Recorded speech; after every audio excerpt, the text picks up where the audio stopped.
Good evening. In compliance with Chapter 551, Open Meetings of the Texas Government Code, I call to order a regular voting meeting of the Board of Trustees of the Austin Independent School District for Thursday, September 25th, 2025 at 6 o'clock p.m. A quorum of the board is physically present at Austin ISD Central Office to conduct this meeting. This meeting is being broadcast on cable channel 22 through Spectrum as down broadband and on channel 99 through AT&T Uverse. Closed captioning in English is available on these platforms for individuals who are deaf or hard of hearing. Welcome and thank you for joining us. We now move to public testimony for items on our consent agenda. Members of the public wishing to participate in the public testimony portion of our meeting called a dedicated Austin ISD phone line in advance of the meeting to sign up to speak in person or to audio record their remarks. Tonight we have 3 who signed up to speak in person and we have 4 who left a recorded message. We will now move to in-person testimony. In order to provide as many opportunities for input as possible within a limited time period at this meeting, each speaker will be allotted 1 minute. No substitutions or yielding of time to others is permitted. Callers who signed up to speak in person are welcome to come to the microphone when their name is called. As you come to the microphone, please press the button to turn it on. There is a device that will light up as you move through your 1 minute of allotted time. When the buzzer sounds, please make a final thought in 1 sentence. Again, we ask that whether you come to give a complaint or praise, that you reference any staff member by position or by abbreviated last name. We ask that all audience members, whether speaking or not, please show respect for others at all times. Our in-person speakers for tonight are Steve Swanson, Maria Alice Ruiz, and Shannon Kehoe.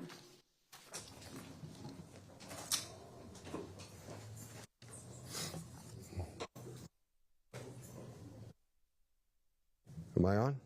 Good evening, Steve Swanson. Thank you for the agenda item 10.4, board guardrails, that states the board will not exclude community voices when making major district-wide decisions.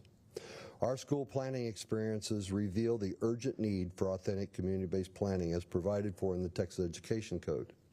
The current harmful school turnaround planning must stop, and TA must start fulfilling its statutory responsibilities to provide AISD training in authentic community-based planning. To help, AISD attorneys and community members committed to the Texas Lawyers Creed with the support of the Supreme Court of Texas and the Texas Bar Foundation have recently obtained the TEA's General Counsel's commitment to the Creed. Tonight, the TEA's General Counsel is publicly encouraged to honor the Creed by providing the TEA with an informed understanding of its responsibilities in providing AISD training and community-based planning of our schools. To you, to our teachers, and to our communities. I welcome your questions and hope you review the handout. Thank you.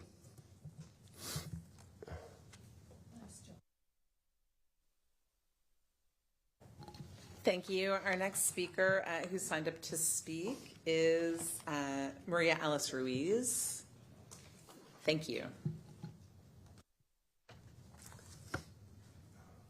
Turn on which button? This one? Yeah, we hear you. I think it's on already. Okay, great.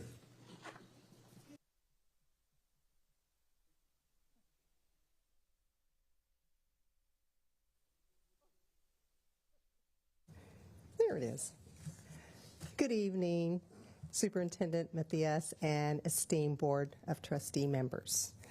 Thank you for the opportunity to speak tonight. I want to say thank you for my 40-year pen. I'm starting my 41st year, and I'm excited that I've had that opportunity to work for AISD Title I schools.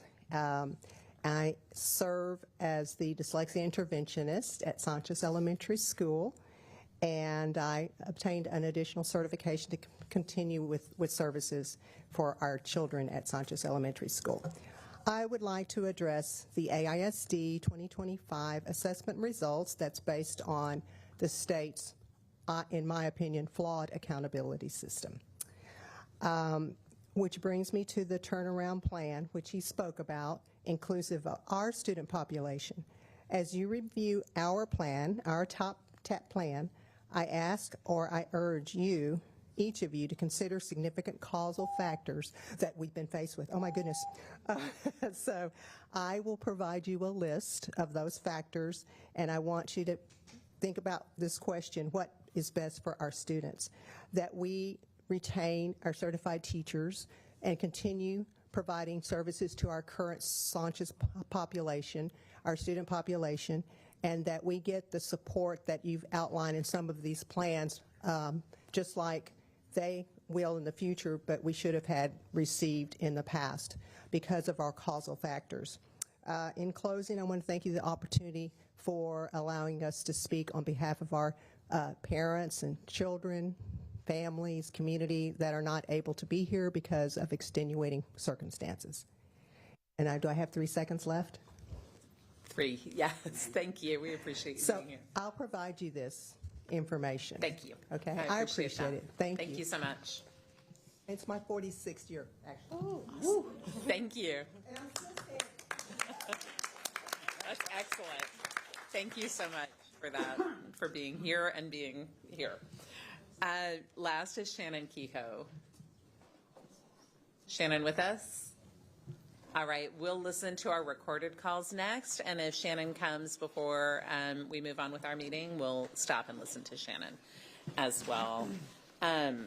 So we will now play the recorded messages for public testimony. Please listen carefully. My name is Letitia Anderson, former trustee, calling to give public comment on agenda item 14.2. The district's own scorecard highlights 5 constraints: serving underserved students, engaging caregivers, addressing disparities for marginalized groups, protecting early learning, and ensuring access to social and emotional supports. On paper, these commitments sound powerful, but the picture they paint today is one of failure. Families are still left out of the decision-making. Historically marginalized groups continue to face inequities. Caregiver engagement is minimal, and communities are silenced instead of empowered. Early learning protections exist in writing but not in practice. Mental health supports are promised, yet many campuses remain under-resourced. This gap between what you say and what you do shows a lack of accountability. You cannot celebrate equity and inclusion on paper while ignoring the lived realities of students and families. The community deserves to see these words become action, not empty statements. Thank you. My name is Letitia Anderson, coming on agenda item 7.1. The 2025 STAR results revealed that many students have not regained pre-COVID performance levels, especially in math and English. While there is some progress in areas like 8th grade reading and science, too many grade levels continue to decline. The data shows a clear pattern of unfinished learning. We must also recognize the overuse of COVID as a reason for failure. District leaders continue to point to the pandemic years instead of addressing the structural gaps, inequities, and ineffective strategies that remain. Families and teachers have moved forward, but the district has not. Our students deserve solutions, not excuses. Leadership must take accountability, invest in proven interventions, and stop hiding behind the pandemic as the explanation for continued underperformance. Thank you. Hi, my name is Jessica, and I'm a parent at Sanchez Elementary, where many of our parents, staff, and students are disheartened about the AISD mandating a TAP that is following a harmful timeline. Constraint 5 on the updated scorecard indicates that the goal was moved to have 0 campuses with F ratings by 2029. With scores being withheld and new mandates being required, our timeline for implementing TAP should be reconsidered, given that we have 4 years to meet the scorecard goal. Communities need time to process, gather, discuss, and create solutions to these surprise mandates. Plans need to be made with our children in mind and not to the detriment of their emotional health. And we need to be able to do this while trusting that the district is going to hear and consider our thoughts. I understand that changes must be made for the improvement of our schools, so please let's make these changes responsibly, respectfully, and legally. We can start by giving our communities the time and the support they need. Thank you. Good evening. My name is Helen Miller. I want to raise a concern about the interlocal agreement between Austin Independent School District and Austin State Hospital. While this agreement is important, it leaves out a critical piece. Families in Austin Independent School District who have a child experiencing a mental health crisis who may need inpatient care are not guaranteed access to these services through this agreement. That gap places an unnecessary burden on parents who already face an urgent and difficult situations. We must ask, why are our students and families not included when mental health crises are on the rise? I also want to know if Austin Independent School District still has an agreement with Travis County and how that agreement connects to providing immediate and comprehensive mental health support for our students. Our families deserve clear answers and access to real solutions, not barriers, when they need help the most. Thank you.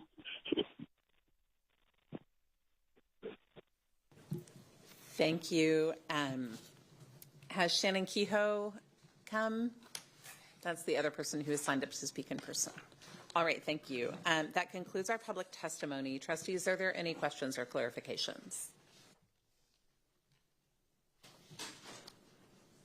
All right, thank you very much. And thank you to all of our speakers in person and all of the people who called in to share your concerns and thoughts.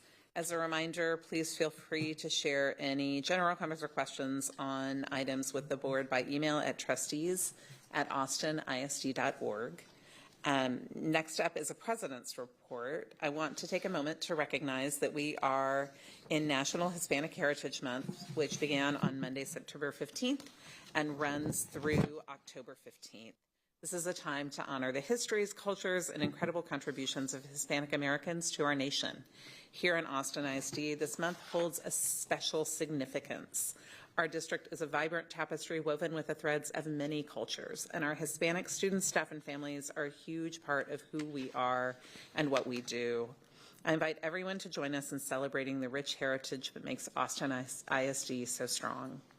October is just around the corner, and Texas has designated October, the month of October, as Fentanyl Poisoning Awareness Month to increase the awareness of the dangers of fentanyl and potential overdoses. More than 150 people die every day from overdoses related to synthetic opioids. And by educating ourselves, we can protect our students and work to prevent these losses in our community. Thank you for that. Want to remind people, too, in the spring, Austin ISD PD involves itself in a prescription drug take-back program. So we'll update you about that in the spring. Our next item is committee reports. We've posted the written committee report as an attachment to this item on our board docs agenda. This includes a committee report for the board policy committee. And the next item is our superintendent's report. All right. Thank you, President Boswell. Board of Trustees. We'll be pulling up here the superintendent's report. The first thing I want to acknowledge is that there are a lot of things occurring right now within Austin ISD. We often talk about them as a team. We certainly talk about them with our board and with our community, but I think it's important to just maybe kind of show visually just all the things that we are working through in an effort to have stronger neighborhood schools. Certainly, the work around the TA order is still ongoing. The work around program alignment, ensuring that our boundaries are aligned to support students and keep communities together as they move through our system. The challenges that we have as we navigate the ever-shifting accountability system in the state of Texas, all while trying to ensure that we have resources to ensure we have high-quality education occurring in our campuses. And so it's important that we talk about this. I'm going to provide a couple updates where we are in these efforts, but it's important just to tell our community and our staff and our board that we're committed to the work. It is all occurring at the same time, and we appreciate everybody's grace and patience as we work through it. So the one thing I'd like to talk about next is the academic framework effort that is going to be underway. I think it's important that we define what an academic framework is. An academic framework creates the structures for quality and alignment of the district's educational plan, ensuring that high-quality learning experiences are available to all students. You know, a moment ago you heard me talk about neighborhood and the strength of our neighborhood schools, and we certainly recognize that we have strong neighborhood schools, but we do not necessarily have that strength everywhere in our district, and we all need to align to ensure that that occurs and every student has that access and support.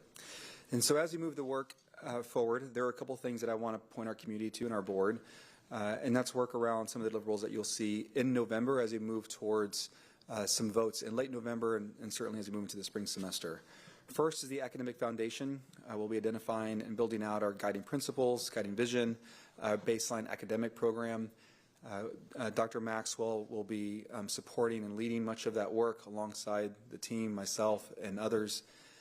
We recognize this overall effort is many, many months, and certainly we have a lot of great documents that we can rely on, but ultimately speaking, there are some milestones that we need to be aligned on and ensure are communicated out before we take some of these next steps over the next couple months.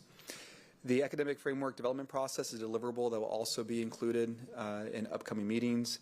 It'll lay out all the different milestones, the levels of effort, when we're going to engage with community. One of the things that we are committed to doing is making sure that we engage with community. We listen to those who may not have a voice in certain spaces to ensure it's a ground-up effort. That does take time, and we're committed to doing the work. I'd also like to provide an update regarding accountability and the work that we're doing to be responsive to our turnaround plans. The work has been significant over the last many weeks. As you can see here, the different campuses that have been identified by the state as needing to complete turnaround plans. The 3UA and UA stands for unacceptable, and then 2UA are the two unacceptable counts. These are the schools that we have been working with to develop these turnaround plans. The next slide includes a timeline of where we are in the overall process. Much of this work had been building up as we closed out last school year and into the summer, but the definition around the timeline and submission of deliverables to TA became codified once we received notification from the agency. So you can see here on this timeline the different milestones. The one thing that I would like to bring to our trustees and to our community's attention is that there has been a slight change in when the submission of the TAPS is required. When we first were notified by the agency, it was on November 14th. We just found out about a day ago that it's now been moved to the 21st. We recognize that we have a board meeting on the 20th, and so acknowledging that this time does allow for additional engagement, also allows for sequencing with the board. We are looking to submit on the 21st, which aligns up well with the board meeting on the 20th, kind of ensuring that everything comes together as a thoughtful plan opposed to broken up or out of sequence. Next slide. We are going to continue to have feedback opportunities. These have been going on over the last couple weeks. CAC meetings, principal coffees, different feedback forms have all been made available and will continue to do so. On the next slide, we just want to encourage our families and community to get engaged. There's a lot going on in Austin ISD, and we are wanting to bring families into the process. We certainly recognize that the timeline is not a timeline that we would like to have. We would prefer more time, but the constraints given to us by the state require that we kind of maintain this current effort. Always, it's important for us to always communicate, engaging with your campus, engaging with your teachers. We also are making every effort to make sure that our families understand where their students are in their academic journey. One new change that I think hopefully Trustee Seing appreciates, I'm just kidding, teasing you, is we're really trying to make it easy for families to access the report cards.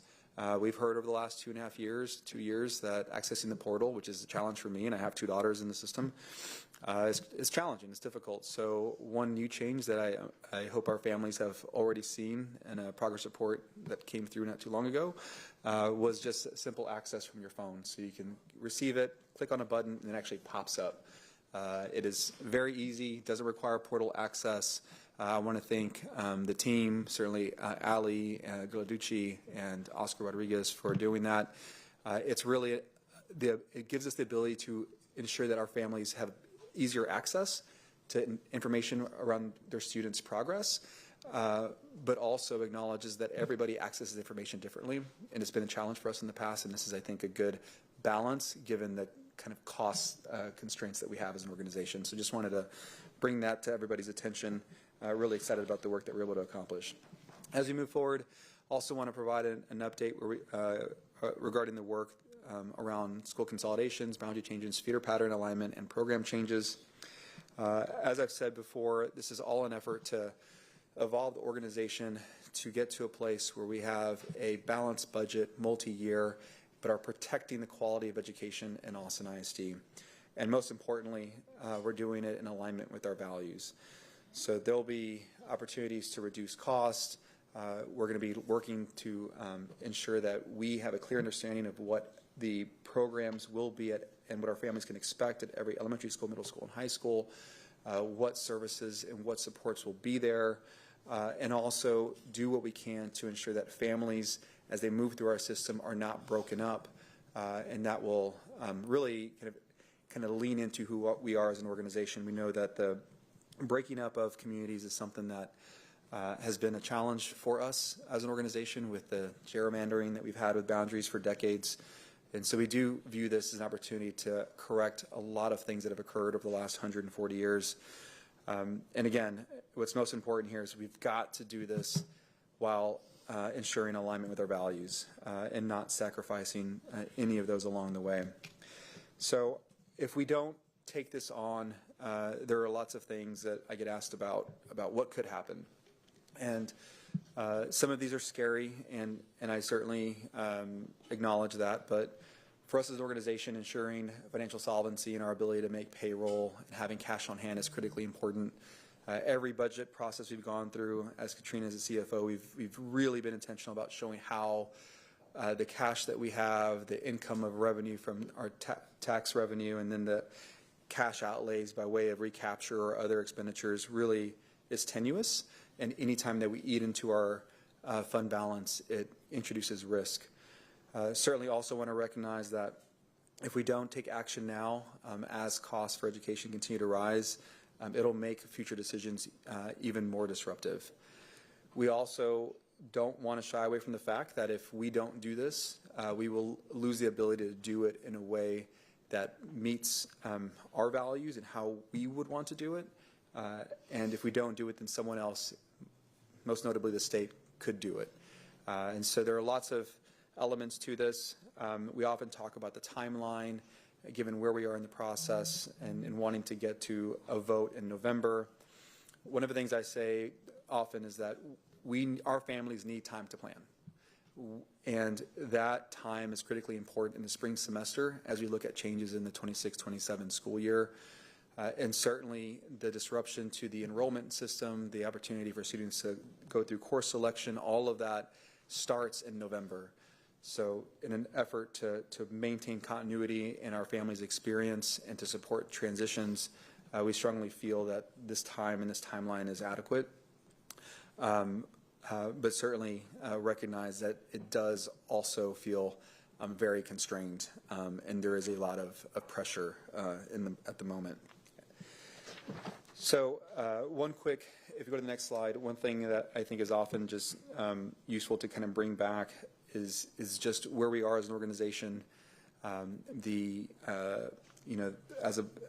Certainly we're taking all the reductions we can in budget, but it's important to note what we're protecting.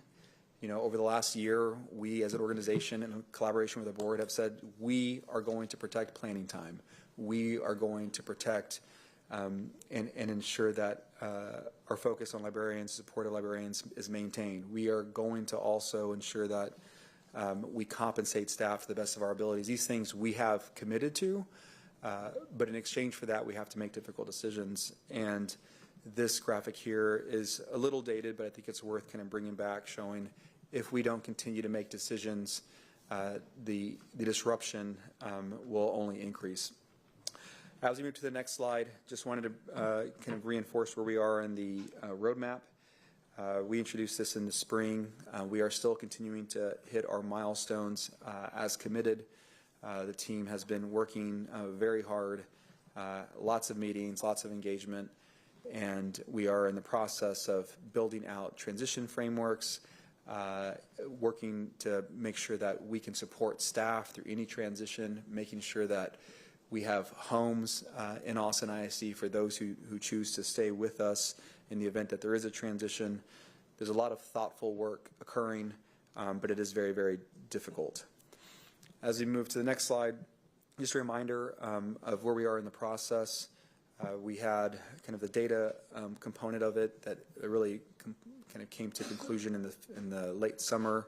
We have now kind of gone into the contextual analysis component where we're really thinking through kind of long-term system improvement, what we understand about the lived experiences of those in the community, making adjustments, making refinements, and we are moving towards a plan that will not be final. It will not be a recommendation at this point, but it will be something that we share with our community on October 3rd when we upload onto board docs. The next slide includes just ongoing community engagement opportunities. We have some open houses coming on October 14th, 16th, 27th, and 1st. There'll be a combination of virtual and in-person. The other thing I also want to call out is the Phase 2 survey. The deadline has been extended. It's been out there for a little bit, but it has been extended now to Monday, the 29th. And again, all of this is very helpful. It helps us understand, how we can improve all of the work and hopefully move us in a direction to get to that stable state. And as I close out, I just want to reinforce that there are hard things that we're having to navigate. A lot of it is based on things that have occurred in the past. But I do believe that we can do these difficult things as long as we do them together. And so with that, I'll hand it back to you, President Boswell, to continue on with the meeting. Great, thank you. I appreciate that report. And trustees, do we have an opportunity to ask questions, council, correct, on the superintendent's update? Christine. We have an opportunity to ask questions about the superintendent's update, correct? You can ask questions, yet you just can't get into deliberation. Yeah, perfect. Okay, so do we have any clarification questions? Yes. Christina, you said no deliberation, but I have a request. Can I make a request or ask a question or ask? You can ask a clarifying question, yes. Okay. You mentioned that the open houses, they would have virtual options for families, but the turnaround programs, I noticed they don't have them. Are they going to have virtual opportunities for people to engage? Do you want to, Cavalli? I don't want to misspeak.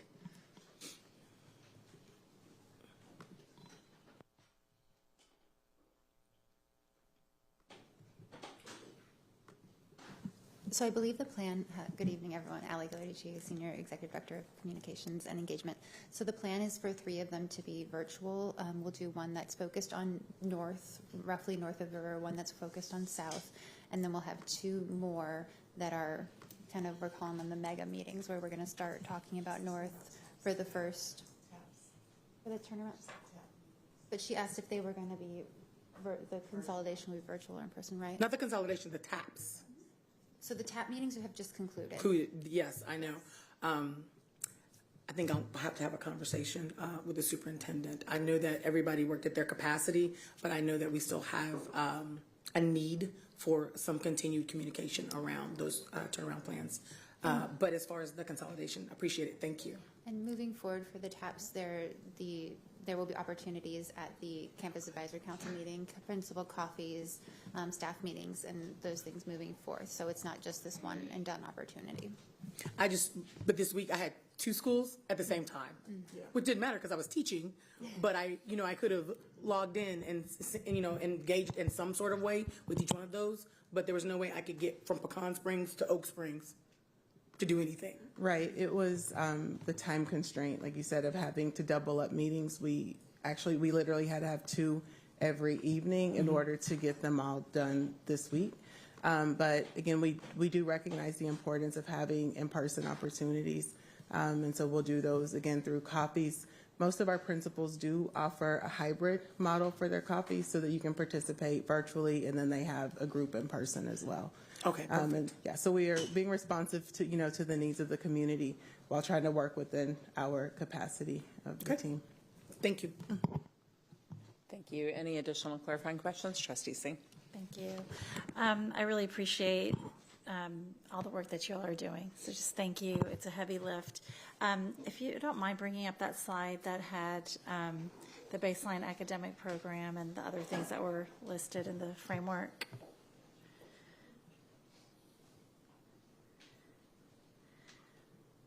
Oh, and also thank you for the report cards. And you waited until after both my kids graduated, so cool. Thank you. I know, I'm just teasing, I'm teasing. Okay, so could you talk, thank you so much for doing this, and I know this is a huge push to get this in while we're doing consolidations and TAP and everything else. Could you talk a little bit more about what we might expect with the baseline academic program in particular as part of the November deliverables?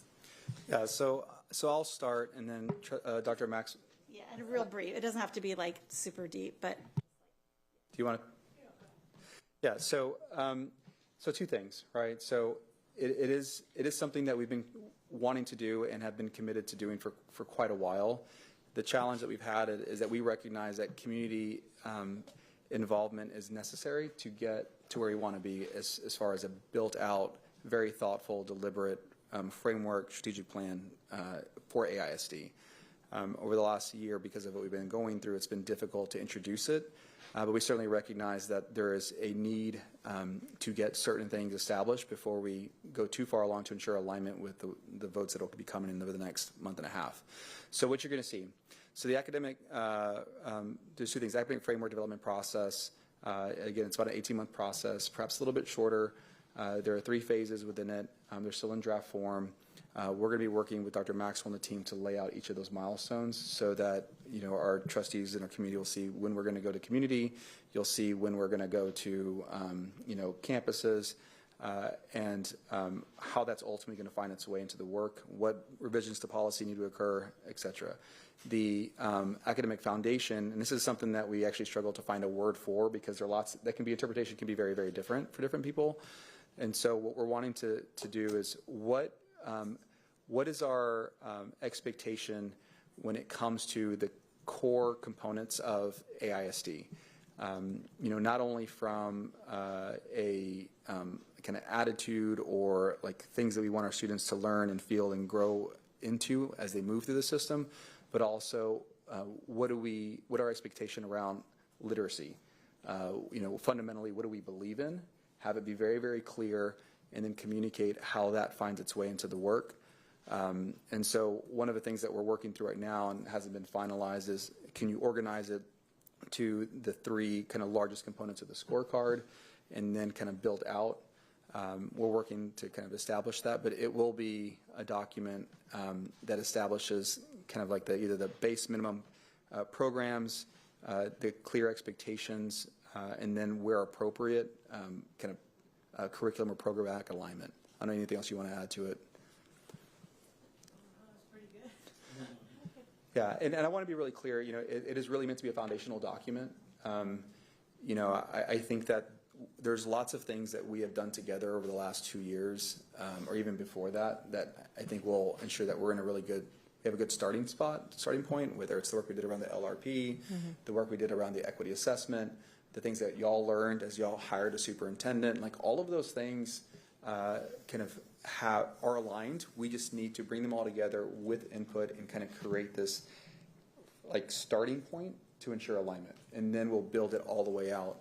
And my hope is that as we get through the work in November and December, and we enter into spring, we'll be hopefully through the special education order. The work will become clear around our next steps for the turnaround plans, and we will be working through transition for any changes tied to boundaries or consolidations. That'll really create the space, I think, to kind of grow and really move this organization, and I think where we all want it to go. So, appreciate that a lot. I know that's a heavy lift. Thank you. Thank you. Any additional clarifying questions? I have just one on slide number 15, where we have the trajectory of unassigned fund balance. And I know we approved a budget at 15% fund balance with a change in policy and some projections about where those savings were going to come from, and I'm just wondering what the plan is for continuing to update us on the progress of that work.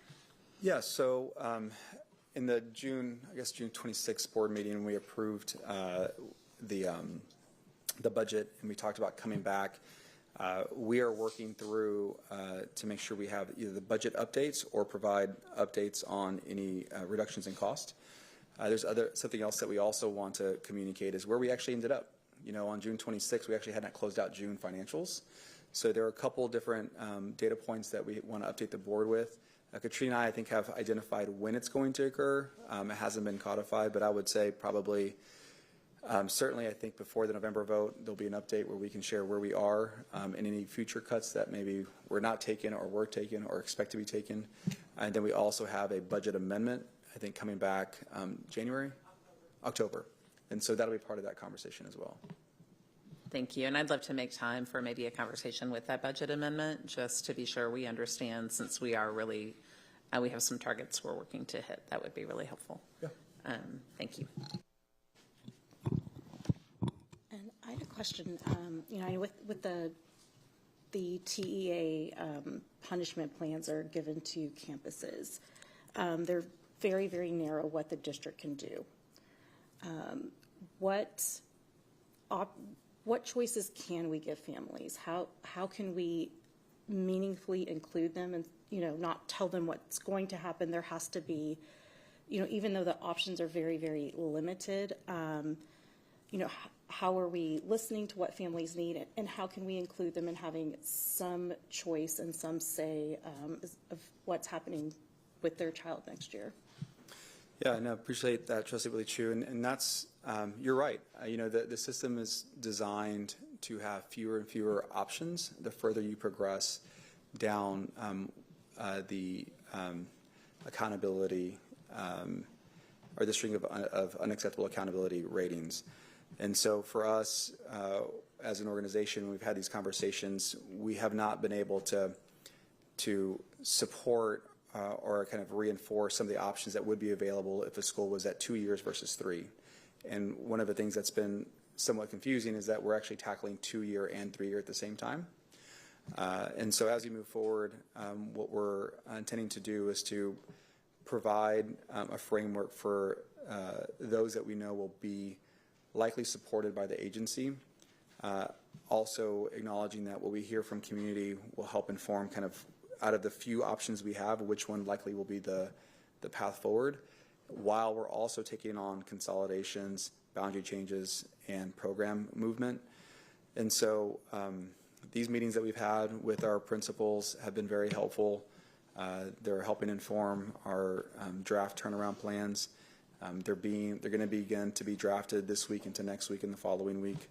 And so I do acknowledge that for the 3-year, we're limited, or more limited than 2-year. But I do want our trustees and our community to know that as we think about different scenarios, we do test those and get feedback verbally from folks in the agency to see if we're on the right track. So we're doing it where we can. We just don't have a great amount of options. And so, like, I'm asking, like, beyond the TA required punishments, of like what families can choose, like how close will a campus be that if they have to move, or where their teachers will be moved, how they can stay together as a cohort. So those things outside of TEA. Yeah. I think families, like I know, like we want to be included. We want to have as much say as possible. So I guess my question is how can that happen? Yeah, that's really the transition planning process. And so once we have, and I think in most cases we're getting closer and closer to having a defined strategy. The work is going to be with our principals, our executive directors, and assistant superintendents to actually lay out the transition plans. Those will be project managed within central office, so that it's really clear what's the transportation plan, what's the staffing plan, program movement that may need to occur within a campus if it's going through a TAP or otherwise. So all of that will be detailed out as we present and get feedback. We want to hear that from our families. So that'll be part of the process. Some of it will be done now. I would say that the details and some of the minor elements that are going to have to come out as part of the process. What we're hoping to accomplish are the larger elements up into the vote, and then as we get past the vote, we work out all the details and then into transition in the spring. We're doing a lot. We're getting, I think, everything aligned, but there are just some things that we're not going to be able to know until we get the principals and the community all together to build out our plans, which are different than what we submit to TEA. In every case, what we submit, what we work off is much more detailed, I would say more thoughtful of community input, but not necessarily what's required.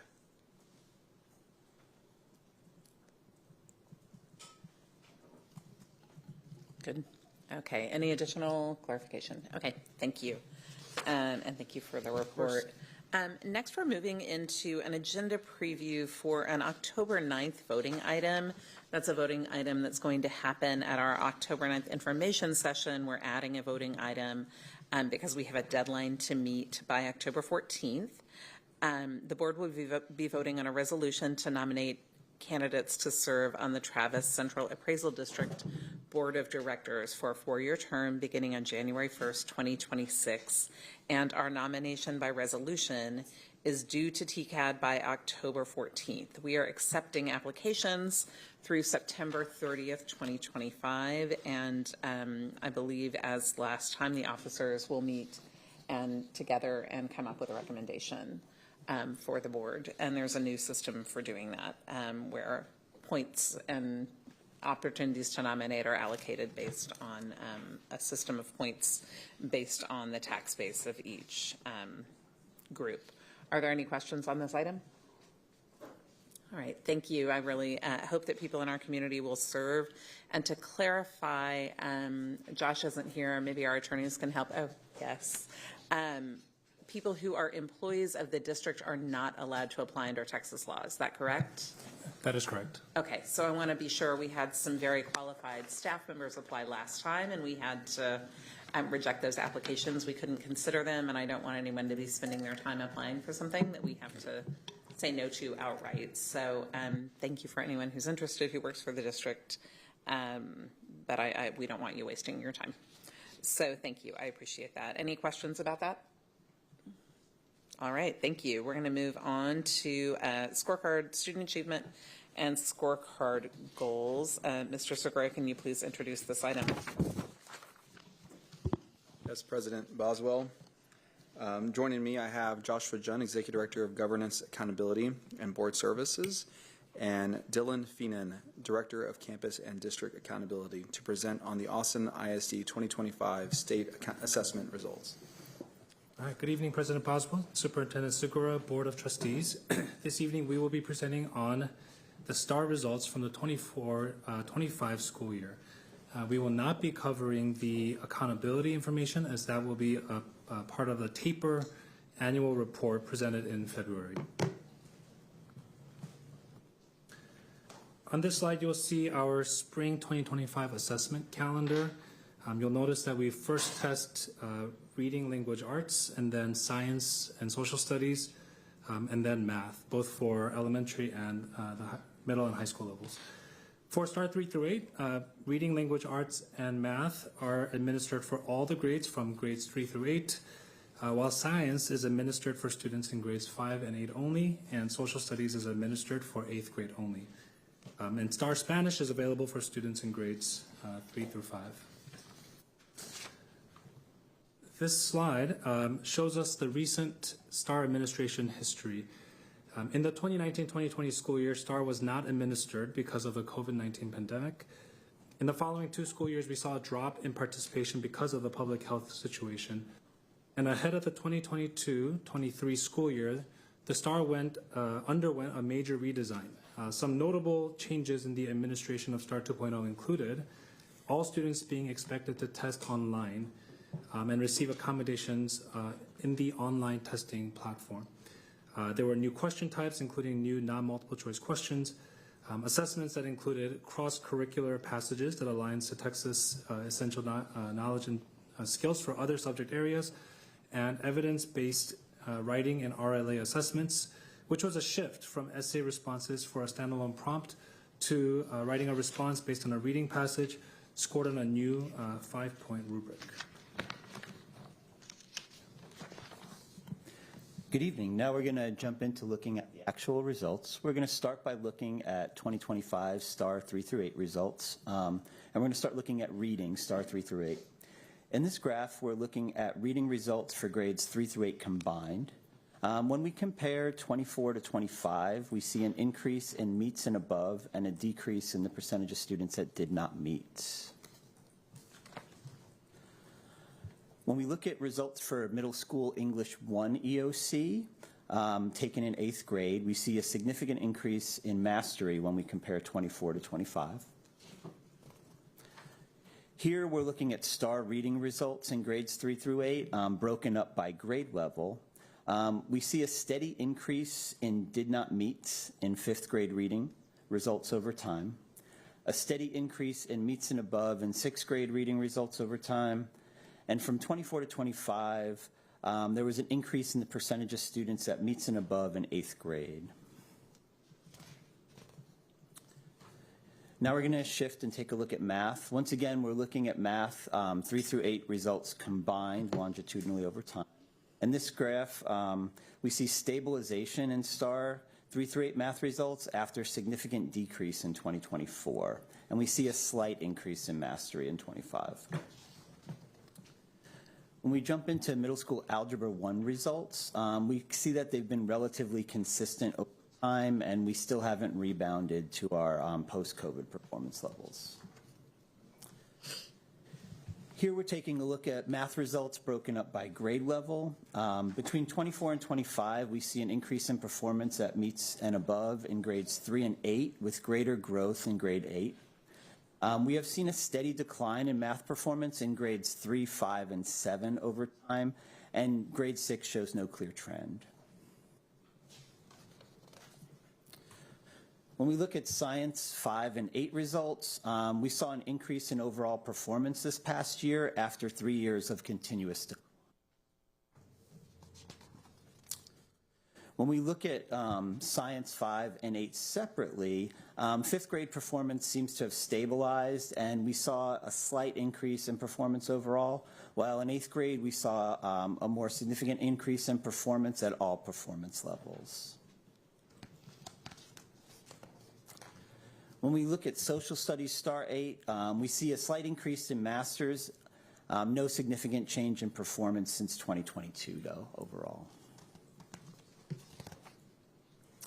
Now we'll take a shift and start looking at STAR EOC results. Now we're looking at STAR ELA EOC results. Between 24 and 25, we saw no significant change in English 1 results, and we've seen a steady decrease in English 2 results since 2022. When we look at EOC Algebra 1 results, in 2025, we have seen slight improvements in students performing at meets and above, but at the same time, we're seeing slightly higher rates of students that did not meet. When we take a look at our STAR EOC biology results, we've seen slight improvements in students performing at meets and above, but once again, we see slightly higher rates of students that did not meet. In STAR EOC history results, while these have fluctuated over time, we do not see any large shifts in overall performance levels. And once again, the percentage of students performing at meets and above has not returned to its pre-COVID levels.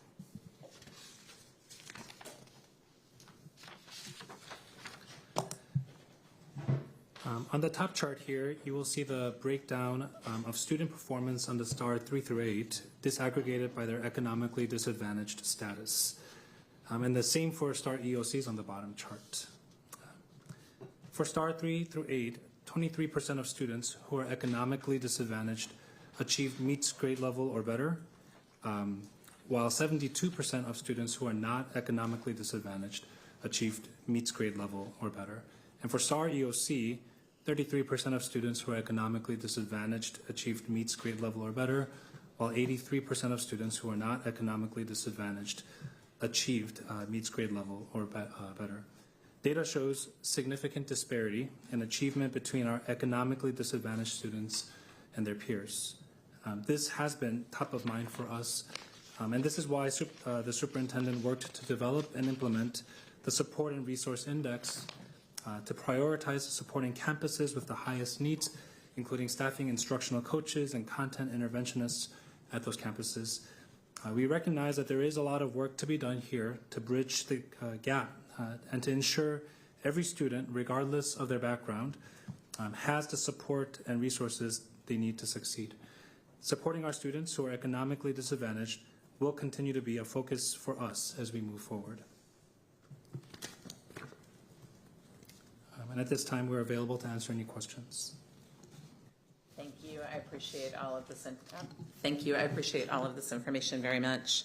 It is interesting to see it all kind of put in one place. I have a text from Ashley that says this is student outcomes and the same rules apply for goal monitoring. She says not an appropriate time for advice or opinions, but regular questions apply. And I do want to just call out that there's it's great to see some bright spots and some improvement and some rebounding in a lot of areas after some dips.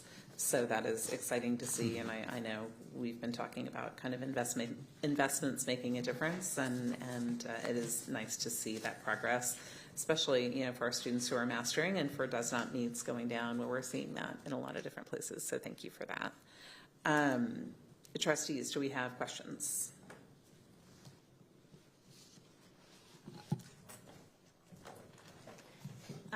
Thank you so much for this presentation, super helpful. Do we have a sense of how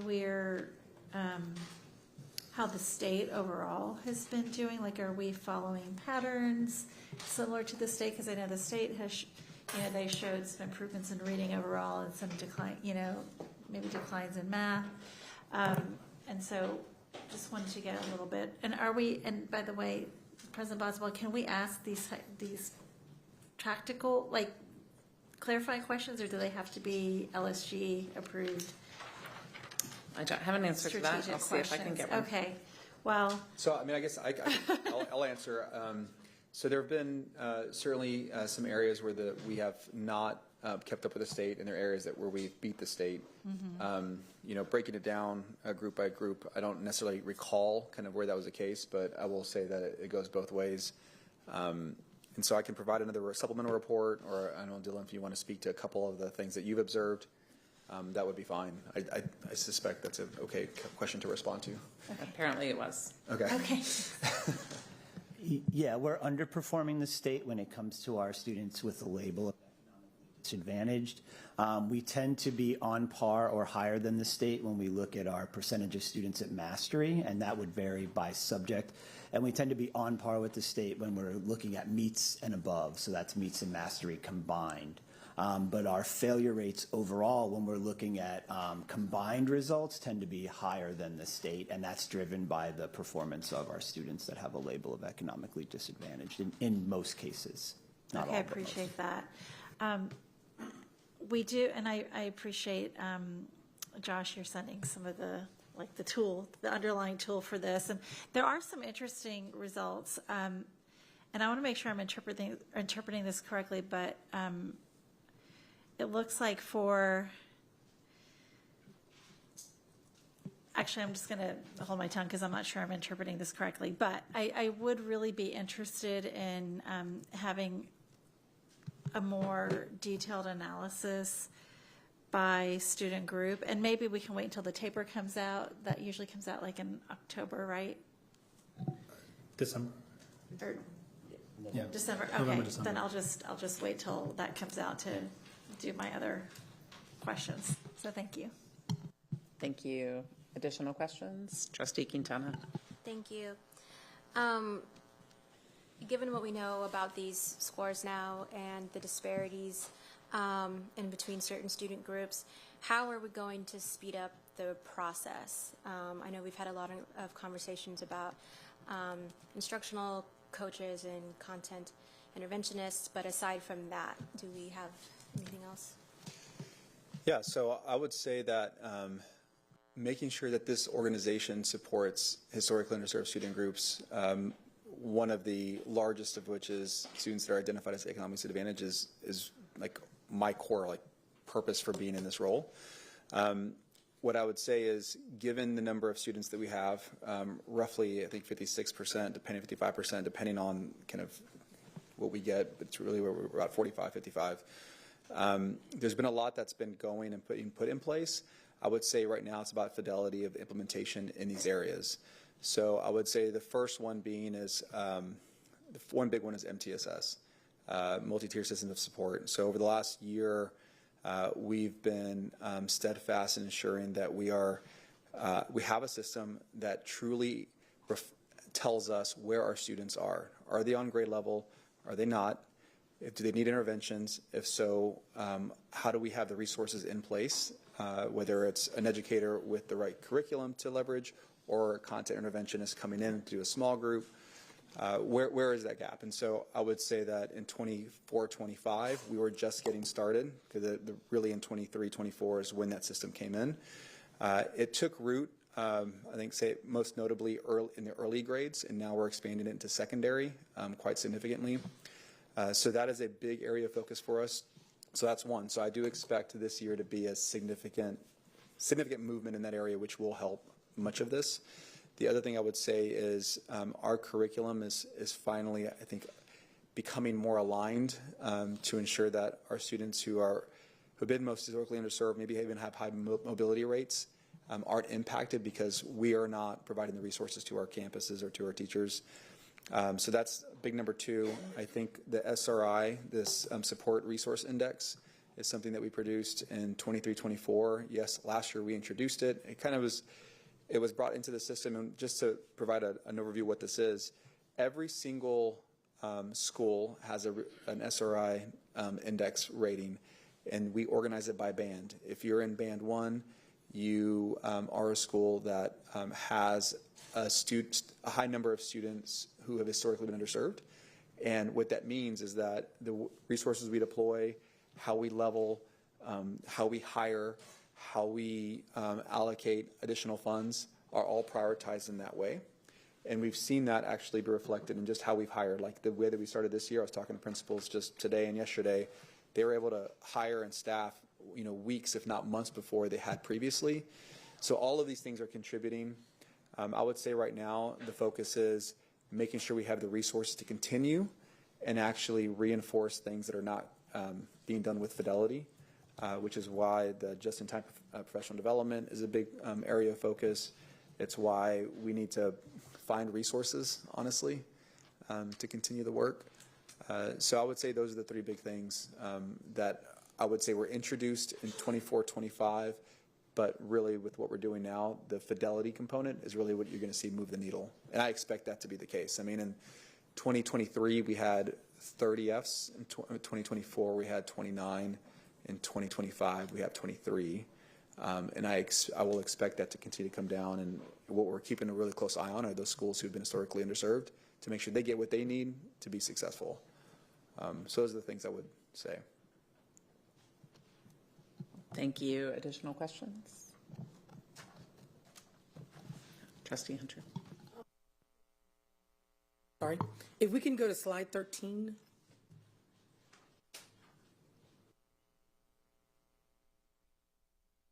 Excellent. Thank you. Showing some growth in the masters. How will the district ensure measurable improvement in 8th grade social studies performance since there has been no significant improvement in meets from 2022 to 2025?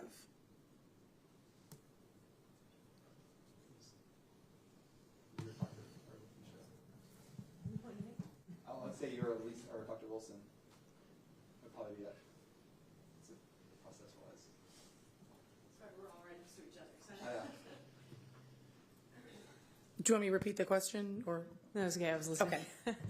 Okay. So I think social studies really is one of the topics we don't get the opportunity to talk about as much. We focus a lot on reading and a lot on math. Fortunately, I think there has been I'll say a shift in the way we teach language arts, so it's not just focused, and especially right now as we move to high quality instructional materials, so that it's not just focused on genre, but it is focused on the world. So a lot of science texts, a lot of social studies texts, things like that. So I think just even the shift towards high quality instructional materials really will make a difference. Social studies is also one of the areas that our academics team is working on putting together. There's not as much focus on high quality instructional materials as social studies as well coming to us and that are being actually produced by publishers and things that are even available in open resources. And so we do have to curate a lot of things in order to make sure that they have what they need.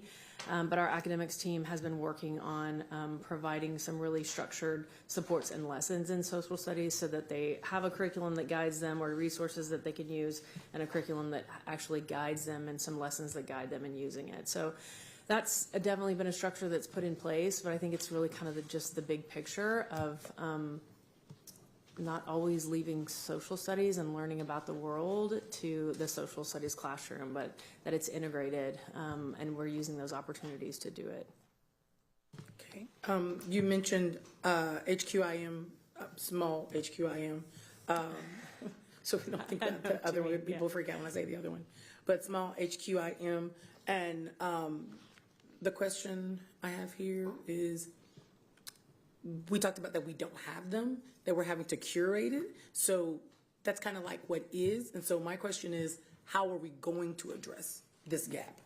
Right, so what we're doing now is we have curated a lot of those materials, and in putting them together have also structured lessons for teachers to be able to use that offer more structure rather than them having to pull it all together and look at resources and things like that to try to, pull it together themselves. Okay, and how long has that been going on? So I'm trying to see when I should see a shift, right? This year. This year. So it's starting this year. Now there's always implementation. It takes a little bit, but we're starting to see some of those results. Our early grade levels as well. I had the opportunity to spend a couple days this week with 12 middle school campuses teachers as well with some of these trainings and using the material, which is always a great opportunity and way to really help implementation. But yeah, we're starting that this year with those additional structured supports. Okay, thank you. Sure. Thank you. We have Trustee De Urioste. Could we go to slide 19, please? Sorry, just to flesh out the context for this question, when I look at this, the disparity is really obvious. But in this conversation, I think it gets easy to presume campuses that are extremely high socioeconomic disadvantaged students, but clearly some of these students are going to the same campus, right, that are on both of these bar graphs, and they're receiving the same level of fidelity, the same general instruction, presumably at both of those campuses, aside from maybe specific class changes, course changes. So I'm curious, what more are we looking at besides just the instructional materials and the fidelity for performance variance between these students? Are we looking at like campuses, why those populations might be performing so differently besides just the implementation of the instruction? I'm sure. I taught at a Title I school, and we had a magnet program. That's a difference between some of the instruction that the students are coming. But I'm curious how many of these students are kind of in the same classroom, getting the same experience, and still performing differently. How do we address that type of issue? Good evening. You're asking, aside from just the high quality instructional materials and curriculum documents, what other variances impact achievement? What more we can look at, or because presumably some of these students in the 44.4 that are mastering are in the same classroom as students that are not meeting standards, so they're receiving the exact same instruction. Obviously not all of them, but some of them are. And so what, besides the elements that we've discussed, are we looking at to help bridge that gap? Yes, I think one of the things we're paying really close attention to this school year is this idea of scaffolding. At times, what we're noticing in classrooms is that if we see that a student or a number of students may be behind when it comes to reading level or grade level, we may spend the entire class period teaching to a level of instruction that is below the grade level instruction, and never scaffold to the intended point of learning for student mastery. And so what we are doing now is being very intentional on our walks and being very intentional in our planning and PD, like Dr. Maxwell mentioned on Monday and Tuesday, to acknowledge that, yes, there are some prerequisite skills and some knowledge gaps that we may need to address, but we don't spend the entire block teaching to that. We see the finish line, and then we backwards design, plan, and teach the intended learning of mastery. So yes, scaffold, yes, small group instruction, interventions, differentiated with lessons and instructional strategies, but also not reducing the level of rigor in order for students to be successful. Because if we continually teach below grade level, students will never be able to access grade level content and show mastery in those areas. And so is the thought with that approach with scaffolding that would carry over to when they're actually taking the STAR test? Like those are elements that are going to be able to carry over in the testing environment? Yes, absolutely. Okay, thank you. Thank you. Additional questions? Trustee Willie-Chu. Yes, so I noticed on slide 7 that our 6th and 8th grade scores increased more significantly than any other grade level. And I wanted to know why we saw such growth in those reading grade levels.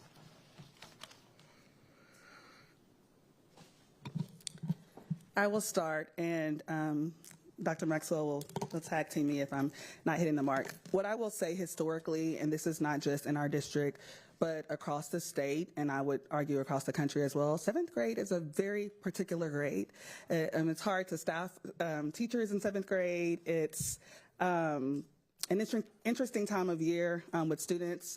So we are paying close attention to 7th grade. We've noticed that 7th grade normally has the lower scores when it comes to math achievement, and we normally see dips or that they are just maintaining and not increasing at that level. And so in our PLCs, in our PDs, and even in our planning with principals, like we have our eye on 7th grade to ensure that we see that intended level of mastery. Also, what we are noticing historically as well is that when students are placed in advanced placement classes, let's say 8th grade algebra or other tracks, they tend to take the STAR for that grade level, and so it may not be as much representation at the 7th grade level because there are students that are seated in 7th grade seats that are taking, let's say, 8th grade STAR algebra, taking EOC for higher tested areas in the advanced placement track and pathways. But specifically speaking to 6th grade performance in math and 8th grade performance in 6th and 8th grade in math and reading, those were areas that we focused on last year. As far as the instructional content for systems, but it wasn't necessarily parsed out for 7th grade. So I couldn't tell you specifically why not 7th grade, but from a historical standpoint, that is not a surprise to me. Thank you so much. Thank you. Additional questions? All right, I have just a couple. On slide 6, middle school English 1, I think anytime I see fluctuations like I'm seeing in this slide, that really makes me curious about what's really going on and makes me wonder how reliable we think that the information that this is giving us is. And I would love to understand what your thoughts are about why we saw, that real strength in 2023, that big fall off in 2024, with 0 does not meet in 2023, and then a big fall off in 2024, and obviously big growth again in 2025, not to where we were in 2023, but would really love to understand what we're seeing and why we think that's the pattern we're seeing. I can get us started. Or lack of pattern. This is a very small sample size. We don't have many middle schools that have English 1. And so you will see those kinds of fluctuations, even with 1 or 2 students. Yeah, this represents the results of one campus that does EOC English 1 in middle school. Like, so for 23, there was that represents 7 tests. In 24, it's 17 tests, and in 25, 6 tests. So thank you. Whenever you have that a number of tests, just 2 or 3 changes is going to cause a large change in terms of percentages. Thank you. I appreciate that. And then I'd love to look at slides 11 and 12. Where I think looking at the STAR for 5th grade and 8th grade together for science, as you point out, we saw, the beginning of an increase after it had decreased over the years and back, a tiny bit higher than we were in 2023 when the new test came into play.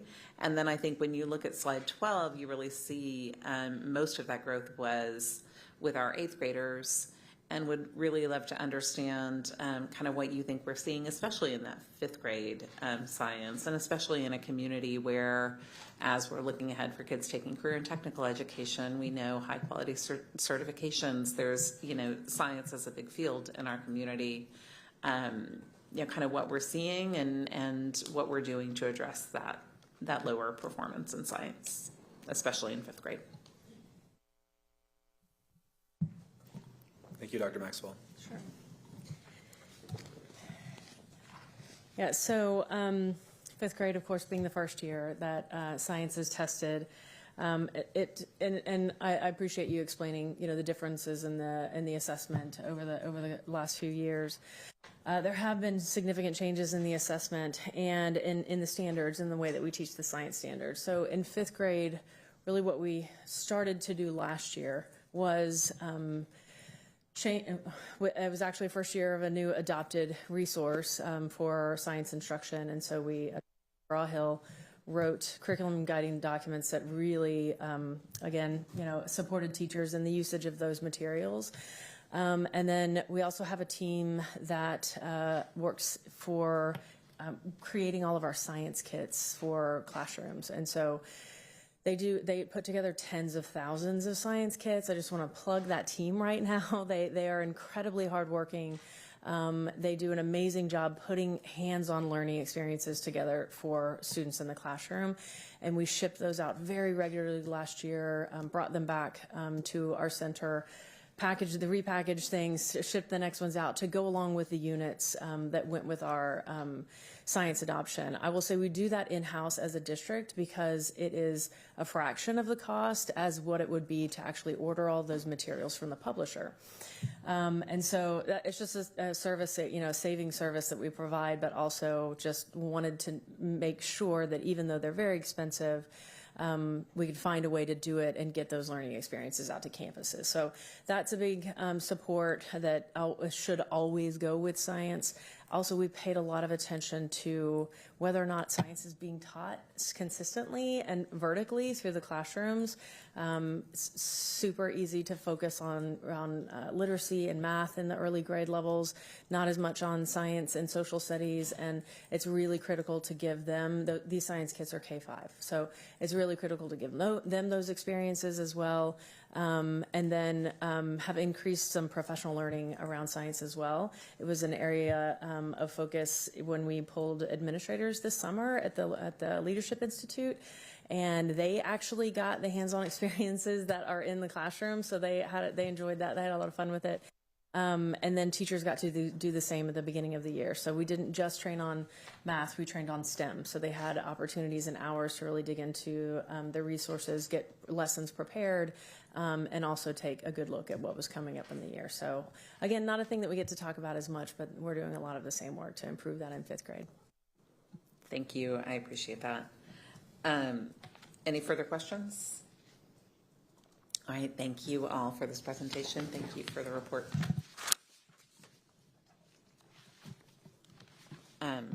We are now moving to our consent agenda, and before we do that, we are going to pull a few items for a separate vote based on our conversation at the information session last week.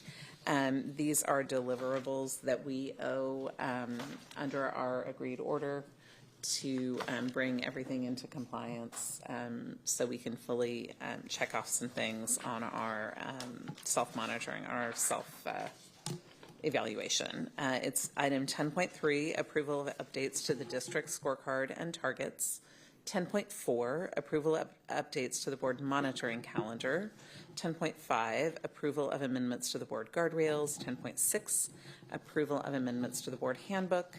And in addition, the administration has pulled agenda item 14.1, GF local, public complaints for further legal review, and 16.2, termination of non-chapter 21 contract employee during the contract term with the initials SH. Trustees, any other consent items to pull for a separate vote? Vice President Whitley Chu, do I have a motion to approve the consent agenda?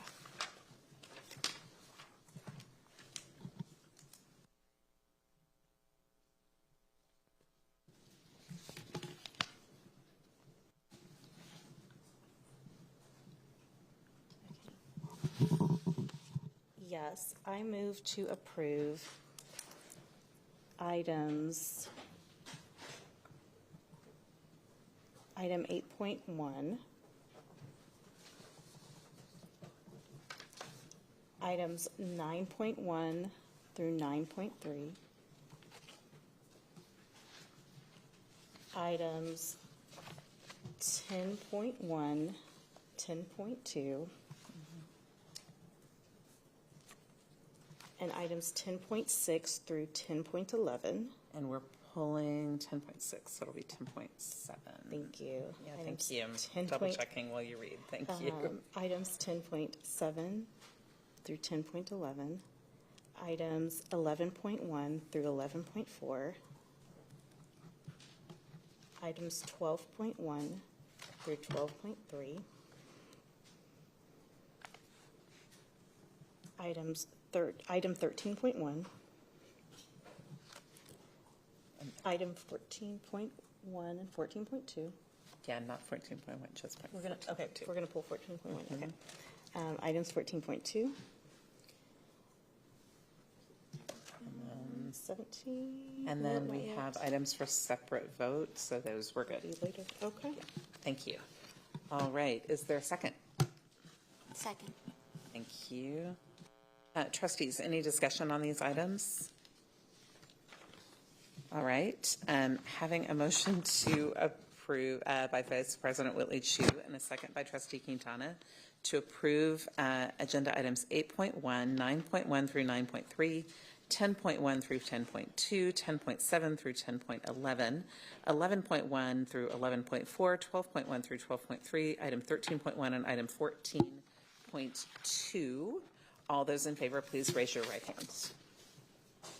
And the motion passes by all those on the dais, 8-0. And now we will move to items pulled from the agenda. We will start the abstention items. Yeah, let's go ahead and do the abstention items and then we'll do that. Does that work? Okay, let's go ahead and do the abstention items. So we have abstention items for a separate vote. Do we have a motion to approve item 15.1? Yes, I move to approve agenda item 15.1, 2025 through 2030 school year, approval of an educational experience agreement between the University of Texas at Austin Social Work Program and Austin ISD. Thank you. Do we have a second? Second. Thank you. Is there any discussion? All right, having a motion by Vice President Whitley Chu and a second by Trustee Quintana to approve agenda item 15.1. All those in favor, please raise your right hand. Any opposed? Any abstentions? That passes 7 in favor and 0 opposed, 2 abstention. No, 6 in favor, sorry. Oh, yep. Yes, because we're missing 1. 6 in favor, 0 opposed, and 2 abstentions, with Trustee Kaufman and Trustee Foster abstaining. Do I have a motion to approve item 15.2? Yes, I move to approve agenda item 15.2, 2025 to 2026 renewal of interlocal agreement with the University of Texas for Literacy First. Do I have a second? Second. Thank you. Is there any discussion? Yes. I just want to thank the district for continuing this awesome program. It shows great results, and it's one of the few that has a randomized controlled trial to show its effectiveness, and I really do appreciate the commitment to excellence that we have with this program and the program's commitment to excellence to our students, so thank you. Thank you. Any further discussion or comment? All right, having a motion from Vice President Willie Chu to approve item 15.2 with a second by Trustee Quintana. All in favor, raise your right hand. Any opposed? Any abstaining? And again, we have 6 in favor, 0 opposed, and 2 abstaining, with Trustees Kaufman and Foster abstaining. Moving on to 15.3, do I have a motion? Yes, I move to approve Agenda Item 15.3, 2025 to 2026 interlocal agreement with the University of Texas for Literacy First District Capacity Building Model. Thank you. Do we have a second? Second. Thank you. Is there any discussion? All right, having a motion by Vice President Willie Chu, a second by Trustee Quintana to approve Agenda Item 15.3. All in favor, please raise your right hand. Any opposed? Any abstaining?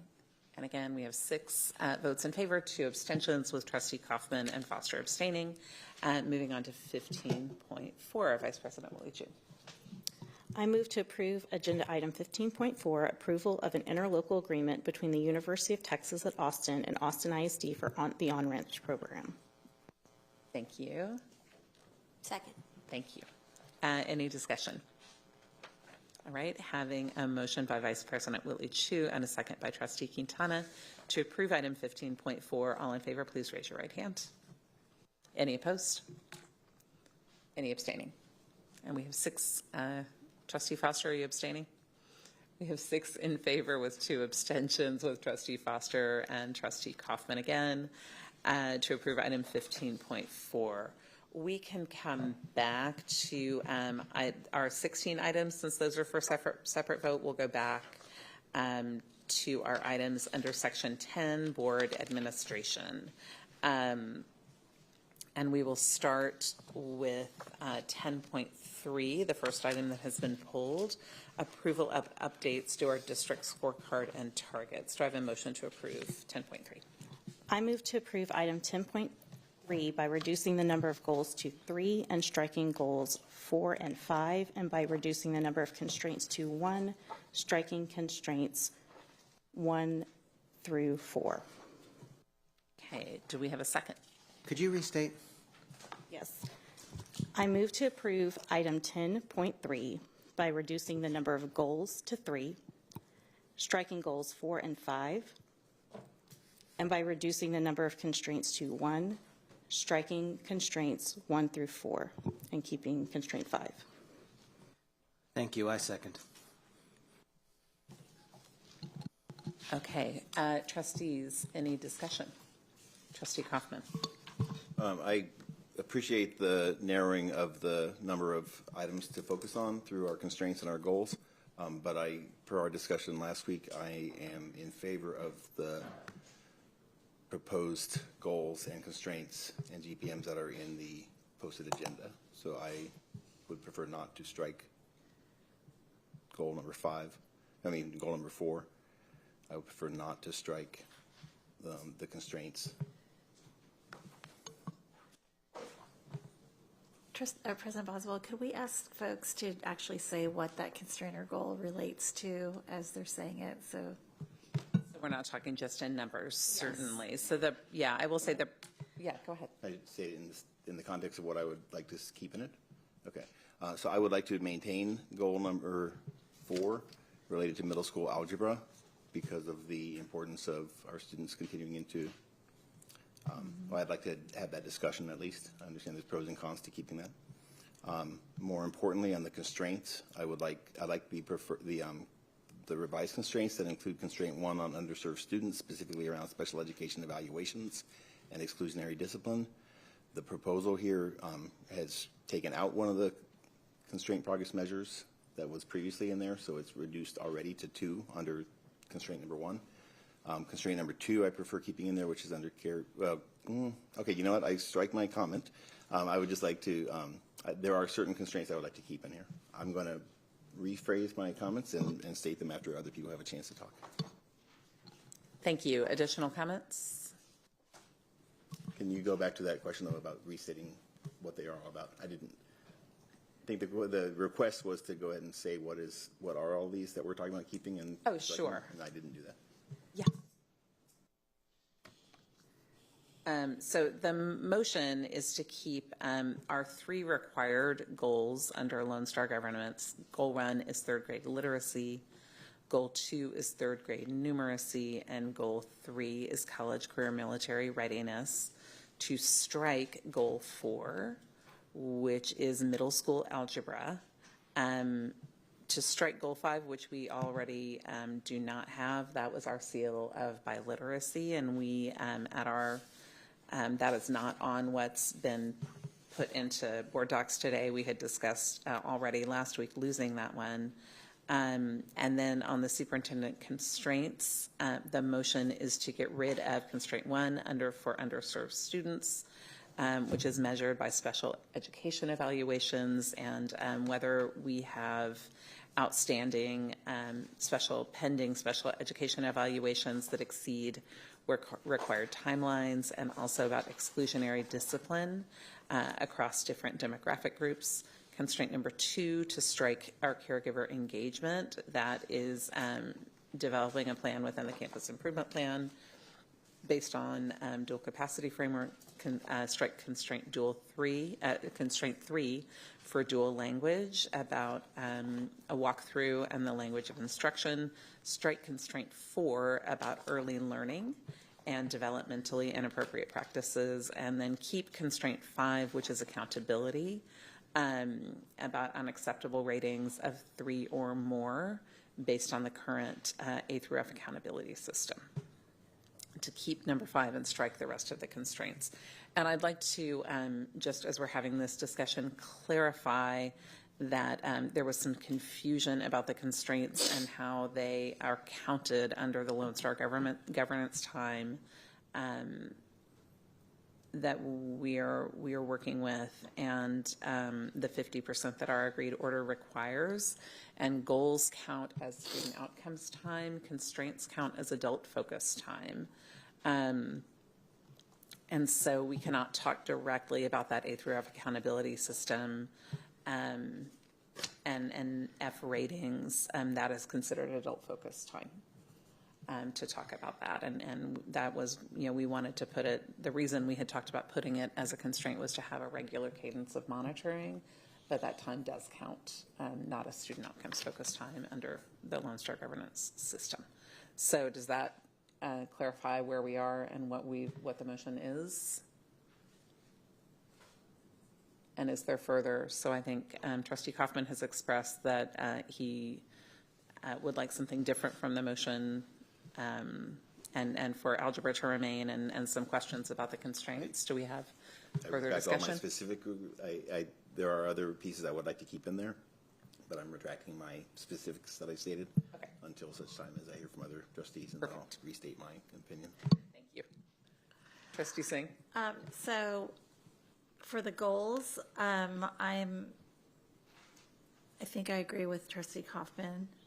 Which is to keep the 3rd grade, the 3 that we're required to keep, 1 through 3, the literacy, 3rd grade math, and the CCMR one. And then I would want to keep the middle school algebra. And the reason for that is I know we're doing that work anyway, and it is critical. And if you look at our STAR data, it's actually, even though we're making some gains there, middle school math is actually where it seems like we're performing the worst. And so I want to just be able to track that really closely. And moreover, it does count as student outcomes minutes, is my understanding, if it's a goal. And I think that anytime, we spend talking about things that whatever TEA will allow us to talk about here. I think we should maximize that. Although at the same time, goal 3, the goal around the seal of biliteracy, goal 5, as I described last week in the board meeting, I would be okay letting that one drop off in exchange for keeping the constraint related to dual language implementation. And I did want to add one more thing I thought of related to the dual language implementation. Our board policy, I believe, actually requires us to have a board briefing on how we're doing with the dual language implementation every year. So either way, we're going to get that briefing. My opinion is might as well keep it as a constraint. And then I also wanted to keep the constraint around the new one, the accountability one. So thank you, President Boswell, for working with Ashley on getting that one in there. So yeah, I want to keep the new constraint 5, constraint 3, which is around dual language, and you know, I can't remember, Catherine, was your original motion to strike the underserved students one, constraint 1? My motion was to keep one constraint. So the number 5. Okay, just number 5. Okay, so just right. Okay, I think I'm good with that. Just keeping constraint 3 and 5 are probably the 2 constraints I would like to keep, and then I would like to keep goal 1, 2, 3, and 4, which is the algebra. Thank you. Thank you. Additional questions or conversation, comments? Trustee D'Agostino. Yeah, I would say that I am in agreement to go down to the 3 goals. And for the middle school, I think my rationale is based on my understanding of the reporting requirement. And if there's just one yearly progress measure, reporting on it several times doesn't seem valuable. Regarding the constraints, I would like to keep constraint 1. I'm okay cutting 1.1, the absentee, but these are duplicate. Yeah. But the draft that I see regarding special education evaluations and exclusionary discipline, I think those are both ones that are valuable to the community and kind of fit the spirit of what a constraint would be, as opposed to the conversation that we had last session about constraints being additional goals. These actually do seem like constraints to me. And then I'm in favor of keeping the dual language since we're cutting the goal around dual language, and constraint 5. Thank you. Additional comments? I move to divide the motion. Okay.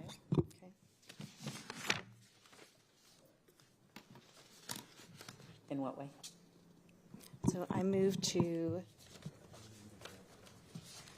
would I state the 2 separate motions, or need a second to divide the motion? So we have a live motion, so do you want to amend the motion that's on the floor? Yes, or do you want to withdraw it and make a new one, perhaps? Sure. Okay. I will withdraw the motion. I move to withdraw the motion. And so Board to President, divide the it might be motion, can I? It might be appropriate to ask if there's any objection to the withdrawal of the motion. Is there any objection to withdrawing the motion? Okay, see no objections. Are you ready to make a new motion, Vice President Willie? Yes. Yes.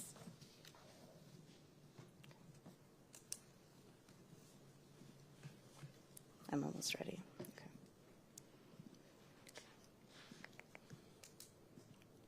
Right.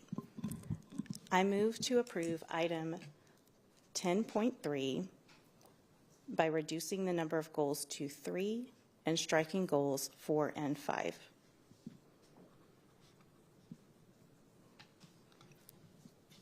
Okay, and then we'll come back to the constraint section. Yes, we're just approving the beginning of that. Okay. Is there a second? Second. Thank you, Trustee Hunter. Okay, is there any further discussion on the motion to approve, we're just talking about the goals now, approve the 3 that are required. Goal 1, third grade literacy, Goal 2, third grade numeracy, and Goal 3, college, career, and military readiness, and to approve, remove Goal 4. Trustee Kaufman. I would just like to ask our superintendent again what the administration opinion is around the value of Goal 4 on middle school algebra in advancing our goals as a district. And I ask that in the spirit of knowing that we have a shared interest in this, in the progress of our students in achieving high-level math, but I also want to be very thoughtful about the extent to which our goals and our constraints help move the work forward versus the extent to which our goals and constraints put undue demands on the administration and overload the work that we're doing. So I just wanted to go back to the conversation we had last week and get your administration opinion on whether Goal 4 is something that would meaningfully move the work forward in your opinion.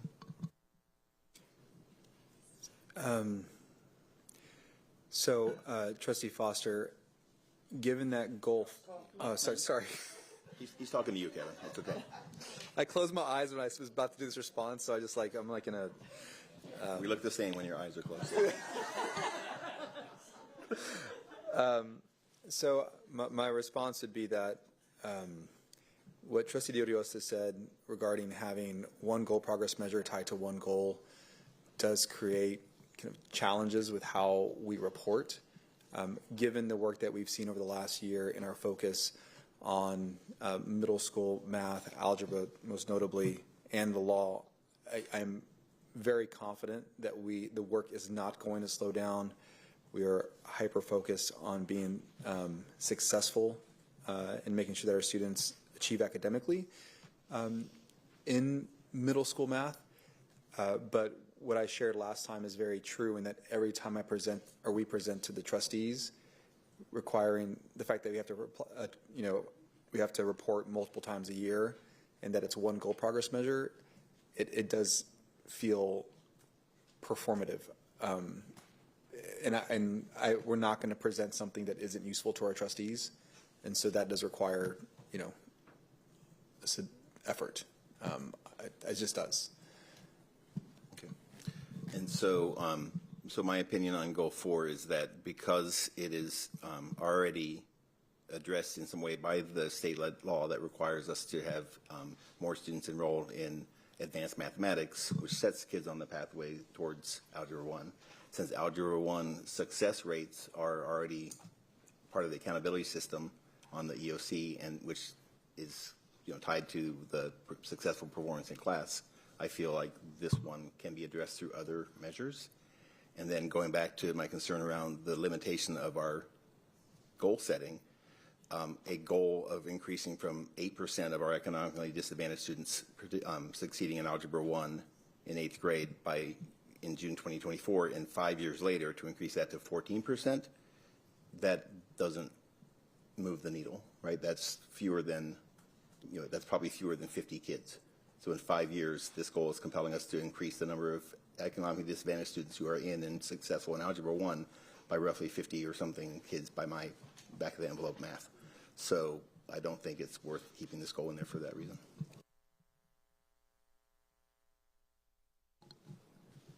Trustee Singh. Yeah, I appreciate the conversation. When we report on the goals, we talk about not just the data of like how many students are enrolled. We're looking at outlier schools. We're looking at, other factors that are part of, this is an opportunity for us to talk about the basic academic program that would be at every school. And if the, administration is, it's a way for us to check progress on that through the lens of mathematics. It also, as long as we're under LSG, I'll just be frank, it does allow us more time to talk about student outcomes in a very specific way, in a meaningful way. And so what I would, although at the same time, I don't want to create an extra reporting burden on our staff who are already doing so much.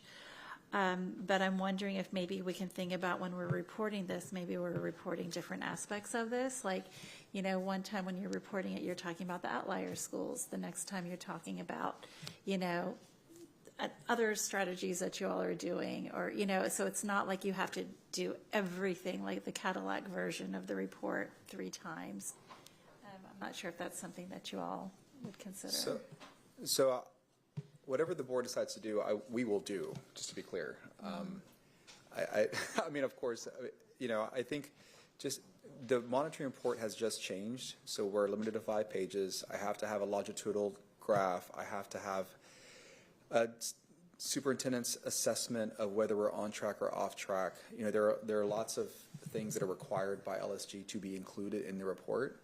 And so I'm happy to figure out a way to kind of lean into different things. But the report itself that now we have to produce does have specific elements. And so I just don't know how much flexibility I have in how I report. I'm thinking about the structure. You know, there are just No, that's helpful. I hear what you're saying. I hear what you're saying. So what to summarize, it sounds like the constraints that TEA is imposing on the way we report this is actually causing us to take our eyes off the ball of advanced math. Those are my words, not your words, Superintendent. But like I just want to be clear. That's what it feels like to me. I'm still going to support including this goal. I might be outvoted, and I'm cool with that. But I just feel like it's hard for me to be in the seat and say I'm not going to track middle school math because of a flawed reporting requirement that's being imposed on us. So I'll leave it at that. And I think what I offered at the last board meeting, and I'm happy to offer at any point, is we're happy to share our work and provide reports and board updates. And if we need to, we can post them. I think what you're perhaps suggesting, we can definitely accommodate. I just don't know I can accommodate it in this structure. So if that's where the board ends up, we're happy to accommodate it. It's in the board scorecard, I'm happy to do it. But I think in either case, the work is in progress. We are going to monitor. We're going to share our work. That's my expectation, our expectation of the team, and we've made that clear. Thank you. Any further discussion? Trustee Foster. Sure. In order to function as a professor, I have responsibilities for teaching, research, and service. I work most effectively and efficiently when I can bring those into seamlessness. And the teaching that I do also has a service dimension. The research that I do involves my students, et cetera. Like, you try to bring these together. Likewise, if I'm teaching and I have to give an assessment, a test, I'm best served if that assessment simultaneously advances learning. That is to say, this assessment isn't just time away where the students have memorized something, they dump it out, and we move on, never to return. Rather, I'd love to see something Socratic or something where the students actually gain in the process of the assessment. I give those 2 examples to say that in a moment when we have a ton of turnaround plans, we have a fiscal cliff and consolidations, and we have reduced central office staff, and we have just a ton of stuff going on with fewer and fewer resources. If the administration says to me that it is going to be hard to continue to do the work while we have to take time aside in generating the reporting, and if we can't find a way for the reporting and the scorecard work to be sort of synergistic to the process, and rather the reporting work is time away from campuses for administrators and time away from conversations and efforts that are sort of critical to the mission. If those can't be brought together, then we are in a moment where we have to, in a sense, exercise both some faith that is hard because we have a monitoring responsibility, but exercise some faith of saying, look, go and do the work. And we won't have the check-ins the same exact way. I think the ask of the administration then would be that the administration is completely open to our other channels that are sort of within our framework, like our tracker and like our one-on-ones and like our conversations, like our campus visits, so that we can continue to monitor the work in a way that's, in line with state expectations. So like a little bit of a give in both directions. But for me, I see our situation as dire in terms of we have not had the collapse of morale. In fact, our morale has been going in the right direction for some time now, and I want to honor that. I want to protect that. I want to listen to that. And so for me, although it is hard, it's really hard, I have this strong preference of following what I'm perceiving to be the recommendation to reduce the scorecard items from 5 to 3. Thank you. Additional comments or questions? I just want to update my back of the envelope math. Actually, it's around 181 students increase over 5 years, not 50. So still 30 a year that we're adding to the Algebra 1 success pile. Thank you. I appreciate that. Trustee Hunter. Thank you. I'm just going to echo what Trustee Foster said, in that it is right now, and I feel it, everything, everywhere, all at once that we are doing.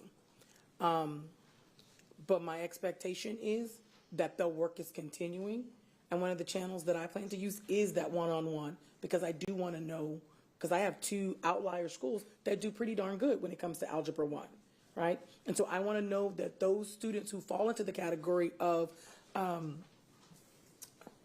economically disadvantaged, which is what the state calls it, right?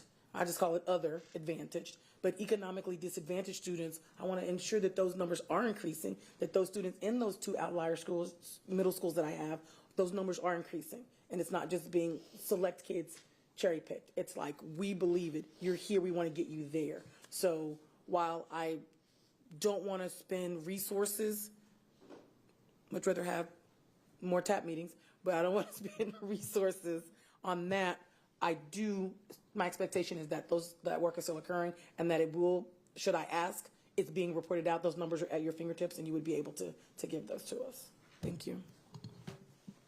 Thank you. Additional questions or comments? So I will, a few things. I feel like we have responded in part to the administration's call to reduce the burden by taking off Goal 5, which definitely reduces the burden and the reporting. I feel like when we were doing engagement about the scorecard, I heard very loudly from our community that we want more than STAR scores. We want more than standardized testing. That gets into our college, career, military readiness to some degree. It gets into, in this goal, really in our goal progress measure, that ambition for our 6th graders, that our 6th graders, no matter who they are and where they come from, deserve meaningful access to advanced math curriculum to set them up for success. And I feel like the data are very clear that when we do, Walter Stroop, who used to live in our community, did excellent work on this in Boston, across the country, that when students have access to algebra in 8th grade, they are more likely to enroll in college and succeed in college. But it is a predictor and a driver, which is what Lone Star Governance asked us to do. I agree with you, Trustee Kaufman, that the numbers are tiny because of the constraints put on us. They are larger in that 6th grade advanced math. And to your point, Superintendent Segura, we are going to see much bigger numbers than the percentages that are on the scorecard right now. That the reality is going to be, we hope, that more than that 180, more than that small number, because kids are engaging in this early on. I think to me, the ideal would be to keep it and report in a different way. I know that's not the coaching and the expectations we have from Lone Star Governance. I understand they want to see a trajectory through the year that you can follow. So I know it needs to fit into the box we've been given. We have to fit into the box we've been given right now with mandatory 50% of our time talking about a certain set of things. Student outcomes is really a large part of that set. And the rules have changed a little bit for Lone Star Governance. And we're allowed to talk about our agreed order as long as we have our agreed order. We don't know when that's going to end. That is, it's in our hands to do the work, and we are doing the work diligently and thoughtfully and well. And we don't know when we're going to get out, and we do have TAPs to talk about. We do have a difficult budget to talk about. We do have school closures to talk about. We have profoundly important things to talk about.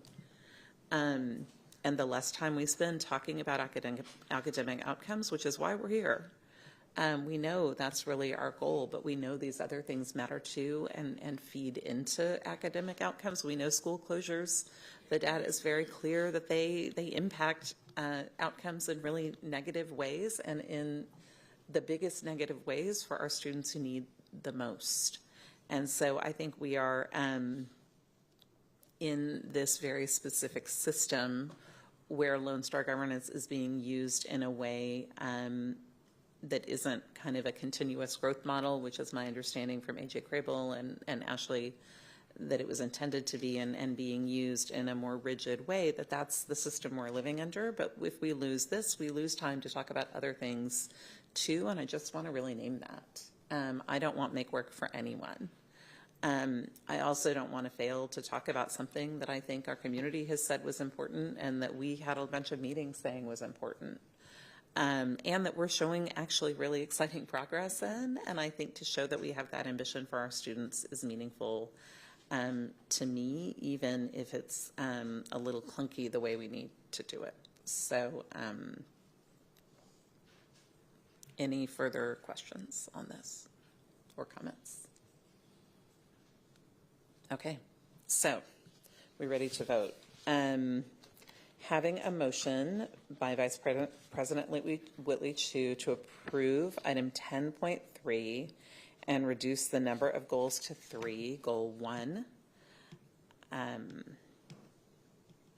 third grade literacy, goal 2, third grade numeracy, and goal 3, college, career, and military readiness. So that would be approving the scorecard with only those 3 goals. Having a second by Trustee Hunter for that. All in favor, please raise your right hand. Any opposed? And the motion carries by 6 to 2. 6 to 2. So we now have 3 goals. Okay, we have the second part of the split motion coming. Yes. I move to approve item 10.3 by reducing the number of constraints to 2, striking constraints 2, 3, and 4.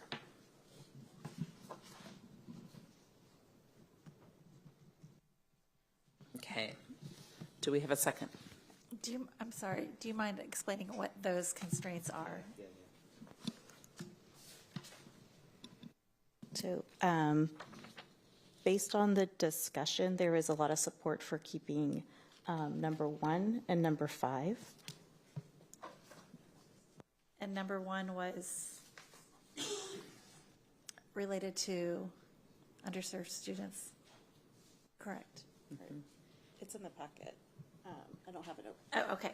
So that was related to special ed evaluation. I just want to make sure that folks know what we're voting on. Yeah. Let's get a second and then we can discuss and I'll go through and read. Thank you. Does that work? Do we have a second on this? Second. Trustee Quintana. Okay.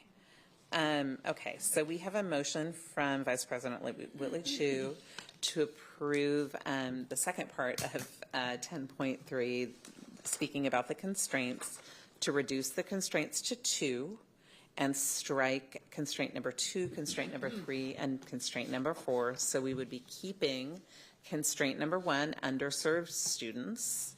We would be losing constraint number 2, that is caregiver engagement. We would be losing constraint number 3, that is how we are measuring the fidelity of our dual language programs. We would be losing constraint number 4, our early learning constraint, and we would be keeping constraint number 5, our accountability constraint about the unacceptable ratings. Clear? Okay, do we have discussion? Trustee De Uroyoste. Yeah, I just want to speak for maintaining constraint 3. I know, particularly in the meetings that have been going on recently at the dual language campuses, considering that we've removed the dual language goal, there's a lot of concern as it relates to the, proposals that potentially are coming soon. And so I think continuing the reporting on historically marginalized groups will speak to the district's commitment to follow through on the plans that we're potentially proposing. And I think it would be meaningful specifically to some of those communities that are really worried about the changes that are potentially coming. Thank you. Additional comments? Can the administration explain in the chart that we have in the board docs, scorecard changes 25, 26, under constraint 3, there's column that says academic disparities and the modification explanation says change language to focus on dual language. And then it says possible, but this was in the document, I'm reading that to recommend retention. And then there's a column, possible reason for reduction, desire to focus on dual language in alignment with current strategic focus and upcoming consolidation changes. So with apologies, I kind of don't follow, I don't follow the column. I think there was a discussion about there being a little bit of an overlap with goal 5 last time. And then with that constraint and a choice of if we had to choose just one of those, to choose the one that's in the constraints. Okay. So constraints sort of count against student outcomes times and all that. So that's kind of a side conversation, and yet, there it is. And I'm very sympathetic to what Trustee De Uroyoste is saying with regards to community perceptions, really, of this whole entire action tonight. It ends up sounding like things are now less important. And I would love to somehow signal loud and clear that that is absolutely not the case. To my mind, there is so much, not to my mind, to reality, there is so much more that the administration does and the district does that we actually pay attention to and that is going on every day that is well beyond 5 things. So by the way this work is done, there is tons of stuff that's important to us and that we actually are not low-key but high-key monitoring in ways that meet, the expectations of the state that don't get captured. This is a mechanism. The scorecard thing is a mechanism that highlights things in a particular way. And so I want to be clear that my discussion of the reduction of these does not have to do with the attention paid. Quite the contrary. I want more work to be freely done in these areas by alleviating the reporting burden, which, as I'll say to reiterate, is an act of faith, right? To say, you know what, go with God. You have work to do. I'm not going to check in on you quite as much on this because you really need time to do this work. But that is not an abdication. That is not saying, you know what, go do what you want now. Not at all. So I'm balancing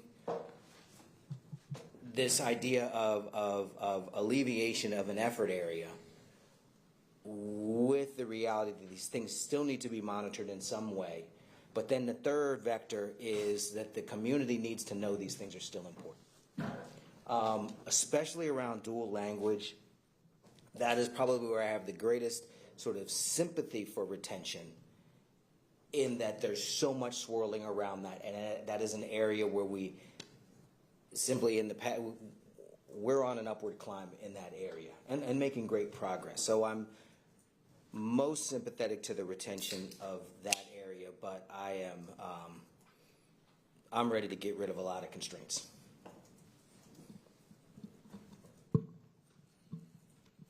Additional comments? Mine's quick. Trustee Just, Quintana? I was just going to say ditto. What he said. Trustee Hunter? I just want to clarify again, the superintendent words are hard in the evening. The superintendent owns the constraints, correct?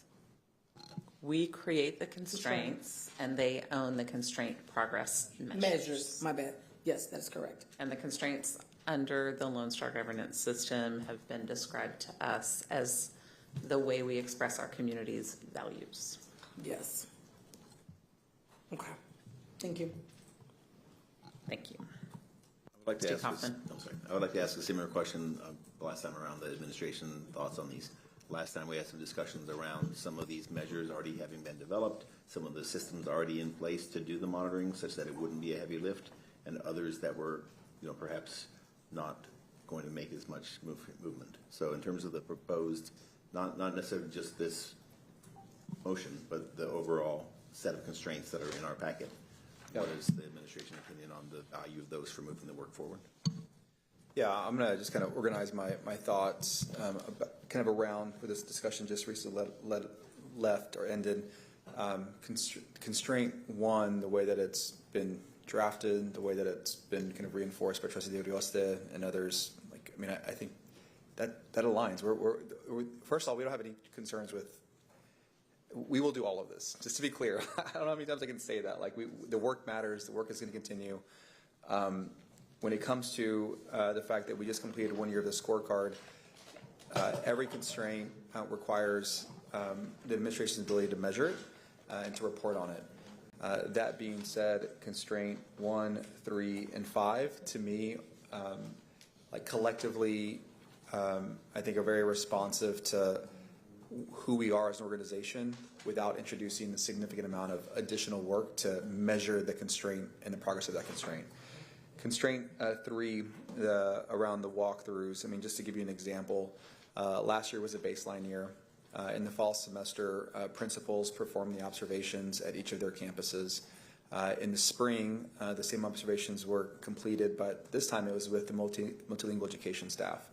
And what we observed was that there was a difference or a variance between the observations that were collected in the fall versus those that were collected in the spring. So from a methodology perspective, there has to be kind of a correction or normalization, because which one is ultimately source truth, right? Well, it'd be probably what the multilingual education department did. But then also want to communicate to our trustees that we lost funding in Title II, 3, and 4, which largely funds which contributes to the funding in the multilingual education department. So all these things have made it, have contributed to just how we think through, how we collect the information and report out. I think 1, 3, and 5 would be fine for us. I feel like from a methodology perspective, we can present something that is meaningful, valuable, it aligns with who we are in constraint 3, 5 as it is, and 1. The old one that had chronic absenteeism, for a variety of reasons, that's one we're going to attack, and we're going to attack hard, right? Not only for funding, but just because it's a good thing to make sure our kids are in our schools. So as far as the early learning, that required walkthroughs and the tools developed were kind of supplemented to other rounds of observations that occurred. So it didn't necessarily, it added a tool, it created more things to kind of evaluate and observe. And so that was kind of one of those things that was an add, that was something new. I'm trying to strike a balance here. So if you were to ask me kind of what feels like a reasonable proposal offer, 1, 3, and 5 seem fine. Those are great. Those work well. 2 and 4 4 was a little difficult this last year, but again, it was a baseline year. And then caregiver engagement, it's something we believe in. It's something that we value. There were some challenges with grant funding.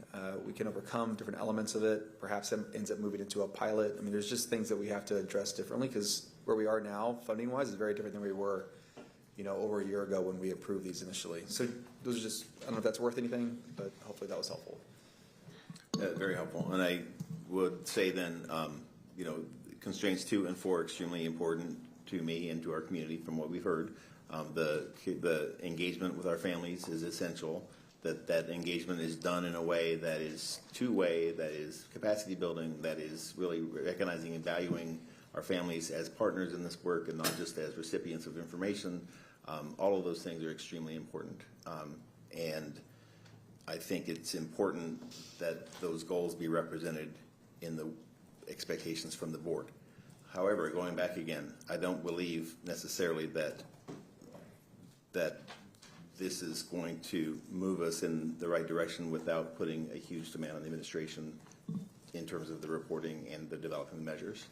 So I think it's extremely important. I don't think that this is going to be the tool to get us there.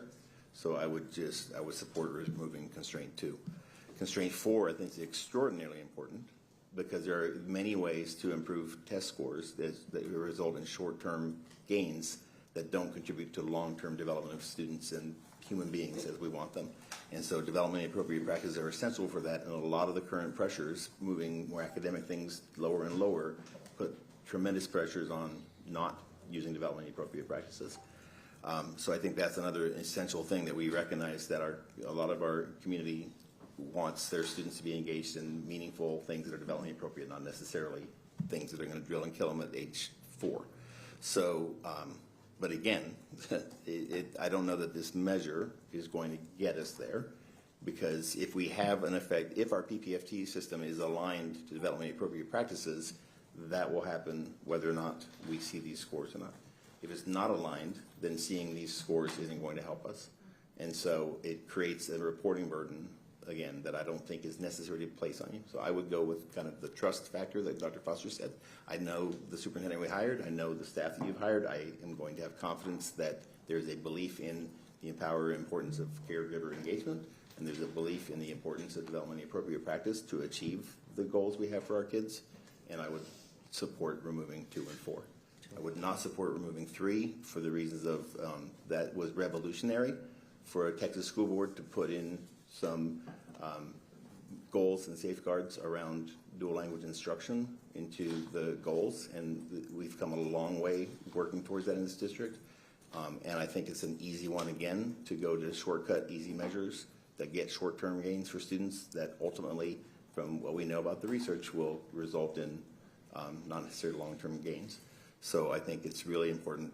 I think constraint 3 is one of them that is most loud in our community generally, and most supported by who our population of students are. And so I would not support removing 3. I do support 1 and 5. Thank you, Trustee Foster. So to sort of move us to a point and also possibly ask a question, I heard the administration basically implicitly saying retain 1, 3, 5, dismiss 2 and 4 as sort of a recommendation. I heard Trustee Kaufman sort of echo that, adding in that these things that we would dismiss would still be important. So I guess my question is, how close is that to the what was put out as stated? And I will withdraw the previous motion, and I will move to approve item 10.3 by reducing the number of constraints to 3, striking constraints 2 and 4. Let's just see if there's any objection to that, since it was a second motion. Is there any objection to withdrawing the motion and making a new motion? Okay, seeing no objection, do we need to make it again? Yeah, just for the record. Okay. I move to approve item 10.3 by reducing the number of constraints to 3, striking constraints 2 and 4. I second. Thank you. Is there any discussion on the motion as amended or as withdrawn and resubmitted? Trustee Singh.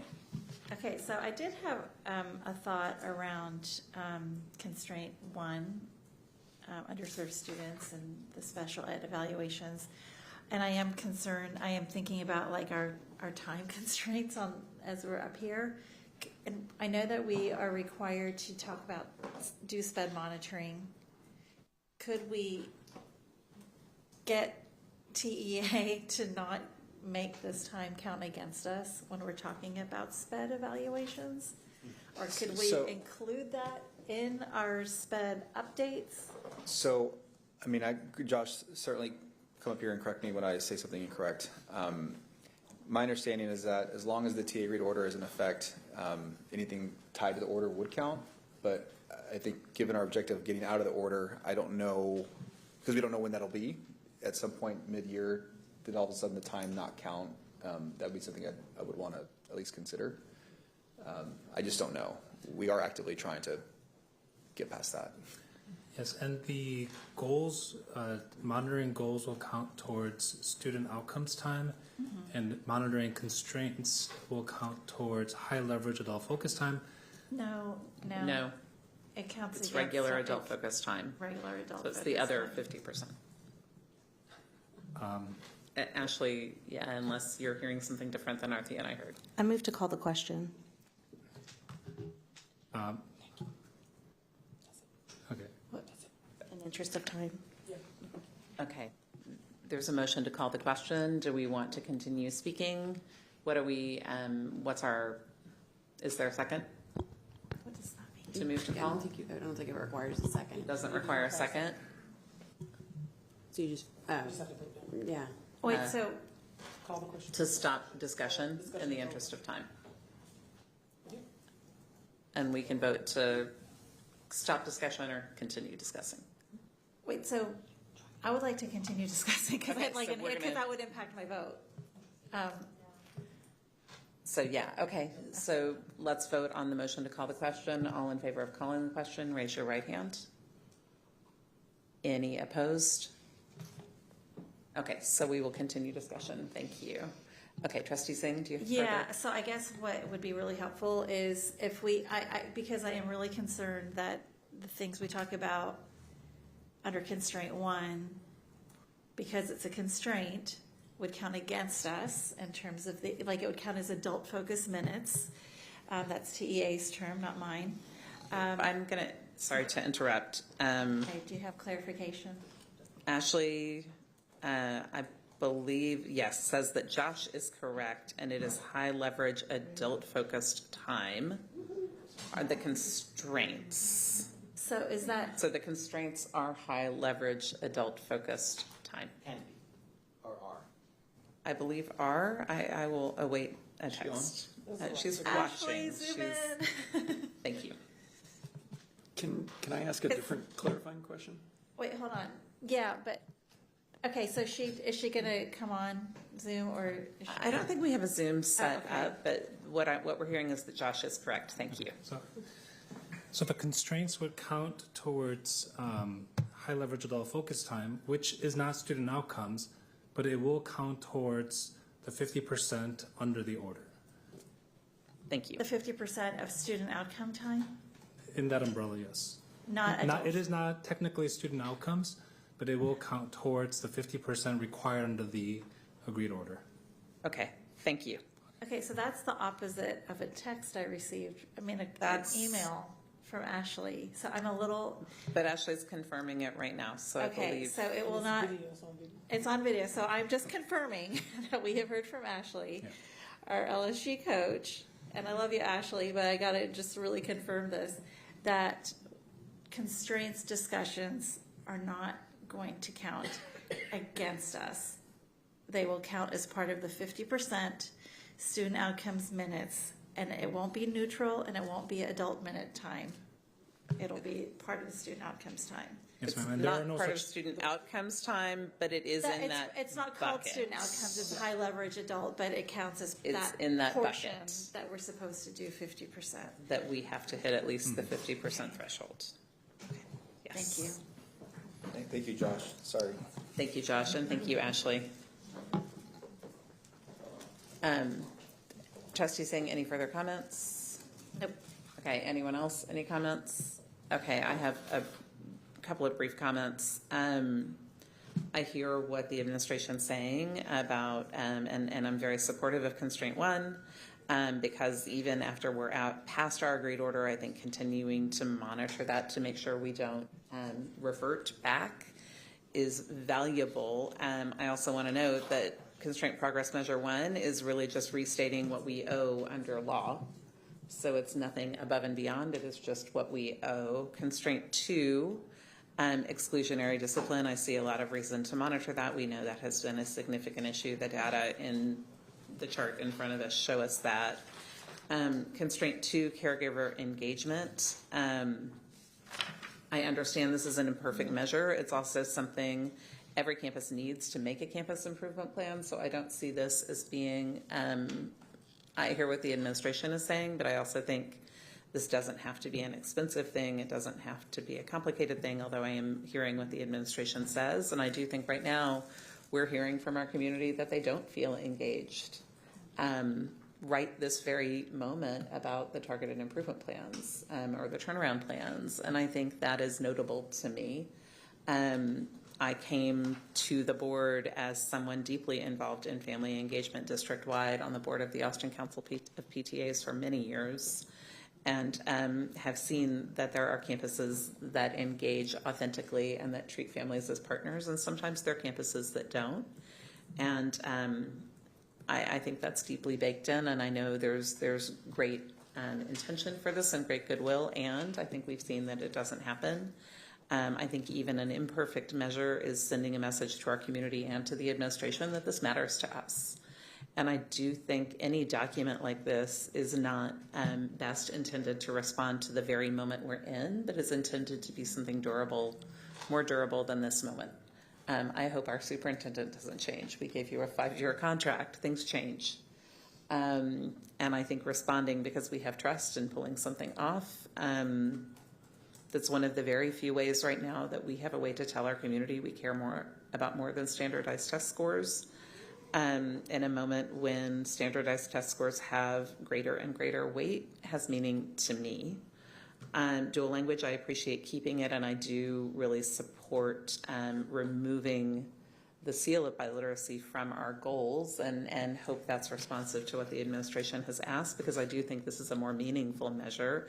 I think it revealed some things to us through data that our community had been telling us for a long time. And I agree with Trustee Kaufman that to really measure the fidelity matters, and I think this the lack of fidelity is part of what we're seeing in the unacceptable ratings at some of our campuses. I think this is intimately tied to the work we're doing right now, and is a deep value in our community. Early learning, again, we're telling our community who we are and what we believe. We're talking about our district to families who get to choose us or choose anything else under the sun. You know, people now get to choose charters. They're going to have next year vouchers for private school, for homeschool. We are in this moment in part because people are choosing other things. And again, I think you can't hijack human development. Humans need what they need, and leaning into that as a community matters as well. And again, it's not a perfect measure, but I think it is a meaningful goal. And accountability, I really appreciate everyone's work to make sure we have put that there. But again, that is measuring really, are we complying with what we have to do under the law? So I don't see that as a lofty goal. I think it is just restating and watching what we owe, and one thing that we are working hard to meet under the new accountability system. Didn't meet perfectly before, but have a bigger hill to climb now. And I do want to go back to our budget conversation when we were talking about our goals and our constraints, and the administration brought those really great charts for every proposed cut or investment that showed the whole circle, half circle, empty circle, about the impact that each item that we were looking at line by line in the budget of investments and reductions would have on the things on our scorecard. We are told that this isn't just, a document that we talk about, but it's a document that drives the work. It's a document that drives our budgets. It's a document that drives other things. And removing it is not, removing it because we trust the administration isn't without impact. And trusting it versus seeing it and showing it to our community are two different things. So that is where I am on this, and I understand its work, but it takes a lot of work to show our community what we're doing. And talking about it for me in a meeting with the superintendent or getting it in a board update is not the same as telling our community that these things our community has told us are their values, are that we have heard them and we are paying attention to them. So that is my comment. Any other comments before we vote? Okay. So here's our motion. Having a motion by Trustee Whitley Chu, Vice President Whitley Chu, and a second by Trustee Foster to approve 10.3 by reducing our constraints to 3 and striking constraint 2, which is caregiver engagement, and striking constraint 4, which is early learning. That means the ones that remain will be number 1, about underserved students, number 3, about dual language, and number 5, about accountability. And striking the other 2. All in favor, please raise your right hand. Any opposed? Sorry, all in favor, please raise your right hand. Any opposed? And the motion passes 6 in favor, 2 opposed. Thank you. Yeah. Okay. Thank you very much. Okay, that was a long discussion. And Ashley, thank you for your guidance. And lawyers, thank you for your guidance. I'd like to call, I don't know what the terminology is, but I want to make sure we got the vote correct, because I thought I saw Kaufman saying Hunter opposing. Oh, Hunter, were you opposing or no? Hunter my opposed bad, the first my time bad. and we voted, yes, it was Kaufman and Boswell opposing. We're slow on the- Yes. Okay, my apologies. Thank you for clarifying. You voted in favor? It was for constraint to keep constraints 1, 3, and 5. 1, 3, and 5. Yes. Yes. Sorry for muddying the waters. Thank you. No, that's important to have the record correct. No, I don't think you Okay. needed to go it again, but I do think before you move on, it would be good to make a motion just to be clear that we're approving an actual scorecard. I move to adopt a new scorecard with the goals and constraints approved by the board in the 2 previous votes. Second. Second. Thank you. Having a motion by Vice President Willie Chu to approve the scorecard as amended by the 2 previous votes, and a second by Trustee Quintana. Is there any discussion? We've discussed a lot. All in favor, please raise your right hands. Any opposed? And the motion passes by all those on the dais. Thank you very much. Okay, we are going to move on to our next pulled item, and there is a cascade that we've been referring to as our order of operations to get all of these handled in one meeting as we need to. So, Josh, updates to the board monitoring calendar. Are you ready to do that, or do we need to do that after our exec session? Okay, so we're going to hold that one until after our executive session, so there is an opportunity to address that. Approval of amendments to the board guardrails is our next. I move to approve agenda item 10.5 by reducing the number of guardrails to 1, striking guardrails 1 and 3. Okay. Is there a second?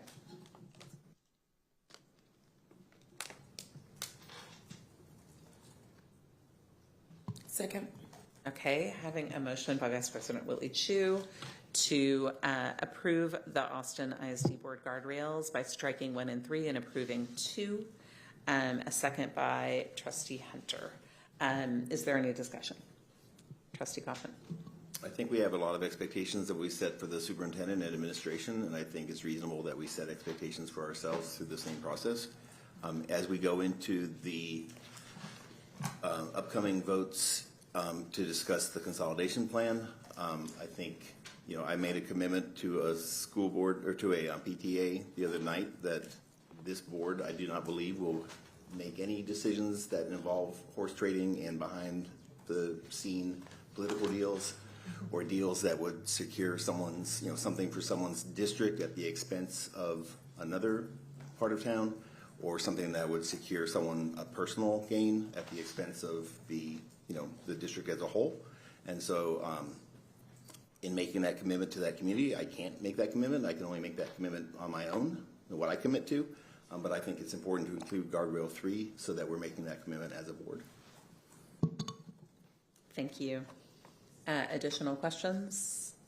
or comments? Trustee Foster, and then Just seeking clarification, because again, I misread or am misreading the document. I see guardrail 1, guardrail 2, guardrail 3. I thought the red cutout and the blue cutout was for guardrail 2. The blue is the new language of guardrail 2. We're reapproving these because guardrail 2 did not meet the requirements of Lone Star governance. It had too many items and it had a double negative, and we had to rewrite it to make it compliant so we could check it on our board self-evaluation. So the guardrail 1 is retained, 2 is retained, 3 is retained. The proposal is to have only the language in the blue. The proposal is for our only guardrail to be: the board will not fail to support each other by working collaboratively as we govern and oversee the management of Austin ISD. That's the motion, but not. Can I clarify? What's in our packet was the initial proposal that was on the agenda, which was to include guardrail 1, an amended guardrail 2, and a guardrail 3. The motion made by Vice President Whitley Chu is to include only guardrail 2 and to delete guardrails 1 and 3. Okay, so I kind of shouldn't be looking at this for, okay. Now I'm understanding a little bit better. There is a simple one-line guardrail. I love being in compliance with, all things state. I am with the notion that we need to be held to high standards and accounts, and it always bothers me if, like, I got one line and just be good, and then everybody else has this well elaborated, so there's something that gives me an element of discomfort. But I also am beyond this linguistic mishmash of whether it's scorecards, guardrails, or anything. It is only a portion of the work. I see myself and I see us accountable to a whole lot more than one line. I'm willing to approve one line, go with one line, because that's what's efficacious right now. But I hold myself to a higher standard than just the one line. Maybe worth stating, maybe not. Thank you. Trustee Udioste. Just a clarifying question. Are there LSG issues with the other 2 guardrails? There are not. We had to change the language on number 2 to make it fit the rules. There are no issues with 1 and 3, and we adopted the old 2 and 3 in the past. Our coach, Ashley Paz, has been working with TEA's governance director of governance, to check all of our deliverables. They flagged, we're really cleaning up issues they found with our deliverables to ensure that we have done it all, so we can, so they can certify that we have met our obligations under the TEA agreed order in service of the work that we've been doing for the past 2 years. Does that clarify? Yeah, I just want to make sure. So then, for my point, I'm not hearing any rationale yet for removing the other 2 guardrails if they're not afoul of any LSG rationale. And so I would just offer that if I'm putting 3 goals for the administration and 3 constraints for the administration, I would not feel good having less constraint or obligation than the district does.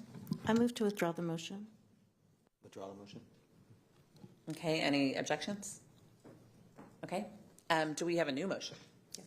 I move to approve agenda item 10.5. Second. Okay. Is there any discussion? So now, for clarity for folks who aren't reading along 7 documents deep into this stuff, guardrail 1 has to do with the notion that we will not exclude community voices, that we will be listeners. Guardrail 2 is that we are not going to fail to support each other as trustees and working collaboratively.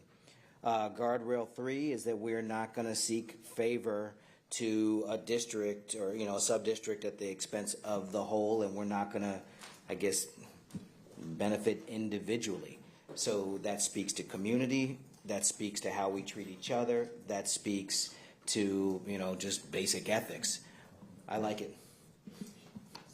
Thank you. Any further discussion?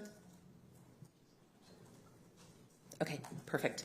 Having a motion by Vice President Willie Chu and a second by Trustee Kaufman to approve item 10.5. All in favor, please raise your hand. And the motion passes by all those on the dais. Thank you for the discussion and the vote. Okay, next, 10.6. And I believe this is another one that we're going to vote on after our exec session. So there's time to bring it into compliance because that is part of that as well. Okay, so I believe we are moving on now. This is, we are moving on now to section 16, items for separate vote. Attorneys, am I missing anything? I don't think so. Okay, very good. Glad to have a second set of eyes. Okay, so we're moving to items of for separate vote. Vice President Whitley Chu, do we have a motion to approve item 15.1? Yes. I move that the property tax rate be adopted at a tax rate of 92 cents and 52 hundredths of a cent per $100 of assessed valuation, which is effectively a decrease to the total tax rate. The adopted tax rate of 92 cents and 52 hundredths of a cent represents a decrease of 2 cents and 53 hundredths of a cent from last year's total tax rate. The adopted tax rate of $0.9252 will fund the 2025-2026 budget and reflects an 80 cents and 22 hundredths of a cent maintenance and operations tax rate of $0.123 interest and sinking tax rate. The interest and sinking tax rate will be used for the purpose of providing a sinking fund to be used to pay principal and interest on bonds issued or assumed by the district. Do we have a second? Second. Thank you. Is there any discussion? And to clarify with our council, we have two separate motions and two separate actions in this agenda item. Correct. Yes. Okay. And I don't need to reread the motion, correct? Or do I? Correct. You can if you want to, but you don't have to. Oh, no, I don't want to. Thank you. Okay. Having a motion by Trustee Whitley Chu about the tax rate, motion number 1 for this item, and a second by Trustee Quintana. All in favor, please raise your right hand. Okay, motion passes by all those on the dais. Vice President Whitley Chu, do I have a motion on the second portion of this? I move that all properties defined by the City of Austin as historical landmark properties be granted a partial tax exemption pursuant to that certain ordinance adopted by the Austin ISD Board of Trustees on April 9th, 1979, and as amended on September 12th, 1994, August 29th, 2005, and June 18th, 2012. Okay. Do we have a second?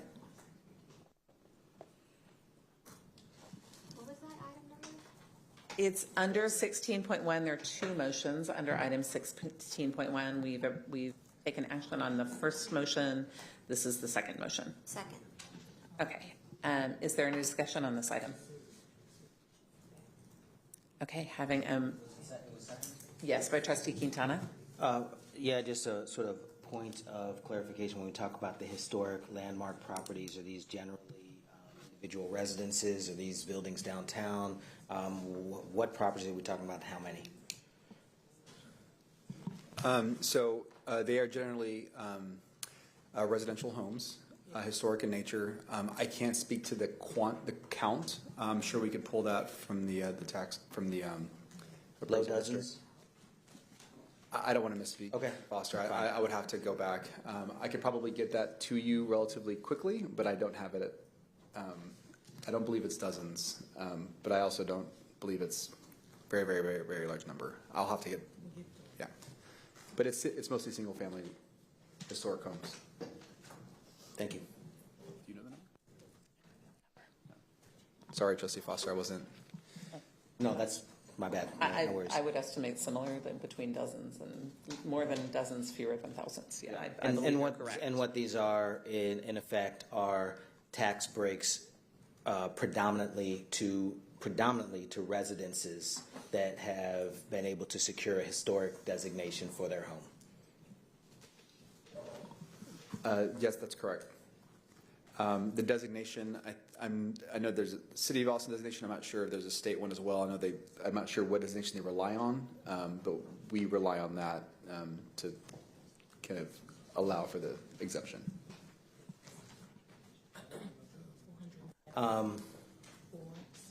470. So more than dozens, less than 1,000. So President Boswell and I were both in the range. Thank you. Thank you. Any further discussion? Right. Having a motion by Vice President Whitley Chu and a second by Trustee Quintana to approve motion number 2 under item 16.1. All in favor, please raise your right hand. Any opposed? And the motion passes 7-1 with Trustee Foster voting in opposition. I don't want to take a lot of time, but I do want to answer the 3rd and 4th graders that ask, when am I ever going to use place value? This evening. There you go. Math teacher. It's a good thing. Okay, thank you all. Okay, item 16.2 has been removed. Item 16.3, we'll move on to, item 16.2 was pulled by the administration, so we'll move to 16.3. I move to approve agenda item 16.3, approval of 2026-2027 budget development calendar. Do we have a second? Second. Thank you. Any discussion? Yes. Did we say this was going to get amended or this is cemented? Did we say the budget calendar was going to be amended? Yes. I think just your motion was to approve it as it is. It is amended. Agenda. Oh, it's okay already. Okay. Okay. From last time. I just wanted to ask if it met the changes that you requested. Possibly, yeah. So, are we at the point where we can have discussion? Yes, we are discussing. So, thank you. I put a lot of stuff in there,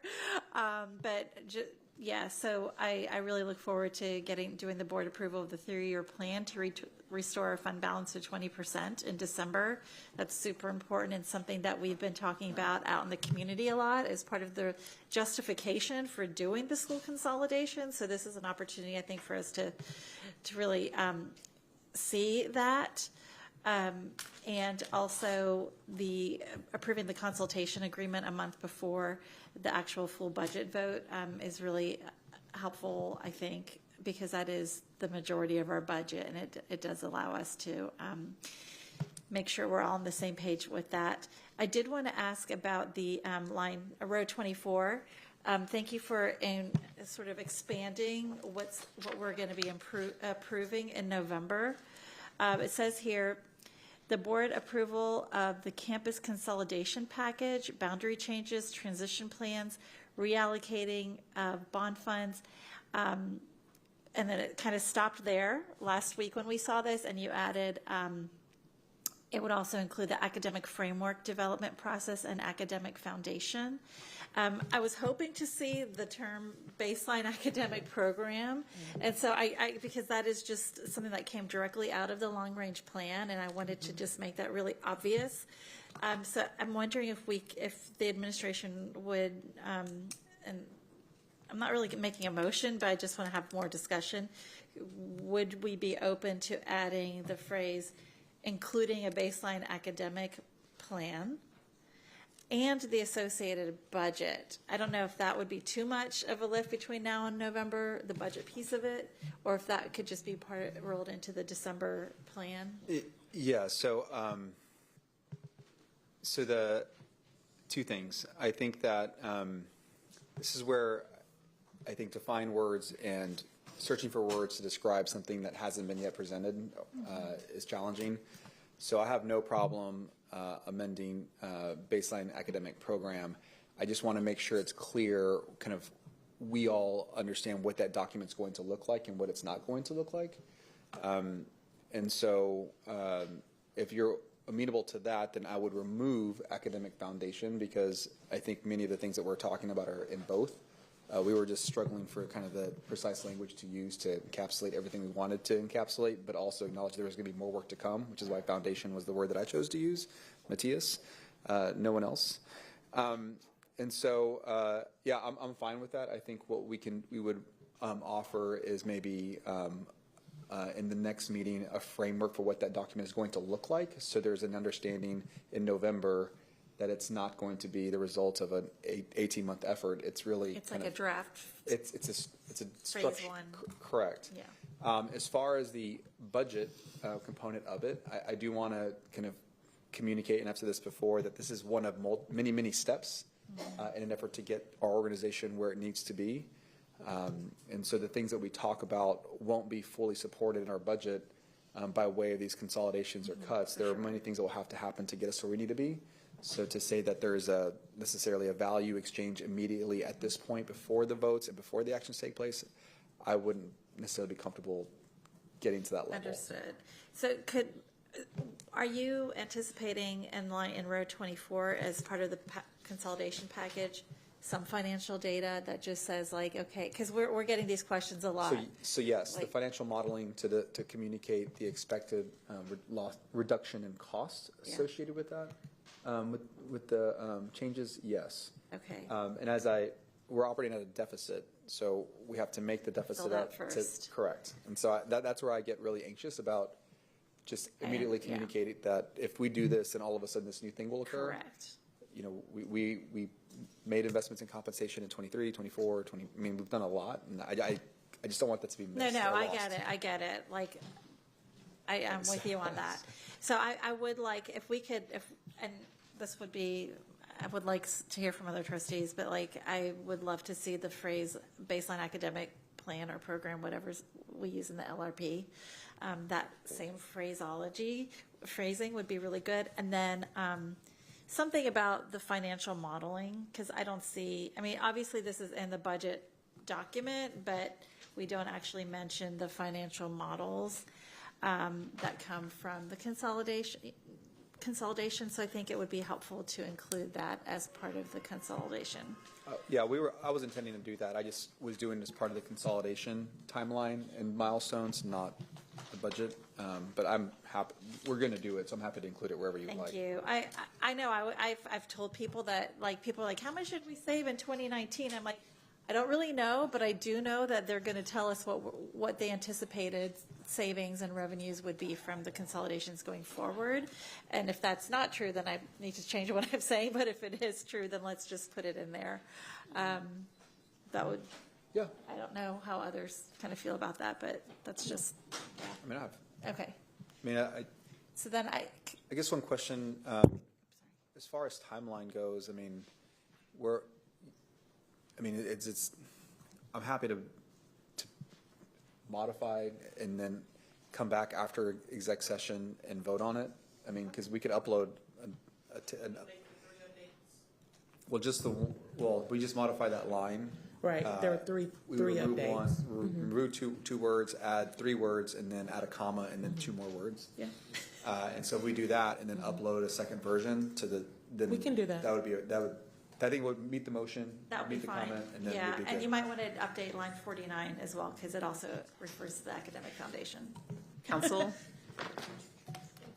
Are we tabling it and coming back? I would, yeah, you can table it. I really appreciate that. Sorry, y'all. Okay, we'll come back. We have several votes later. And I would just love to point out on line 4, for the truth in taxation online publication that we need, we have truth in a capital N, which I think it's truth in taxation. That makes it sound a whole lot more casual and fun than it really is.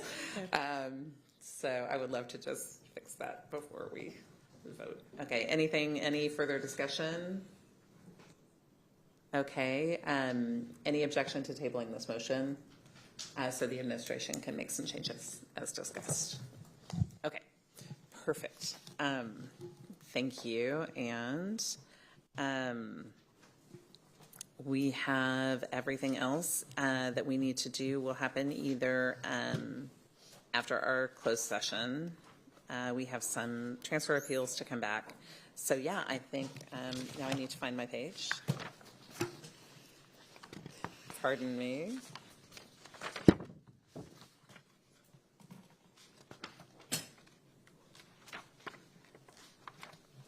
Okay. We will now recess the open meeting at 8:44 p.m., and move to executive session pursuant to Texas Government Code Sections 551.074, 551.072, 551.073, 551.087, 551.076, 551.0821, and 551.071. When we are finished with the executive session, we will briefly return to the open session to take action on the transfer appeals agenda items.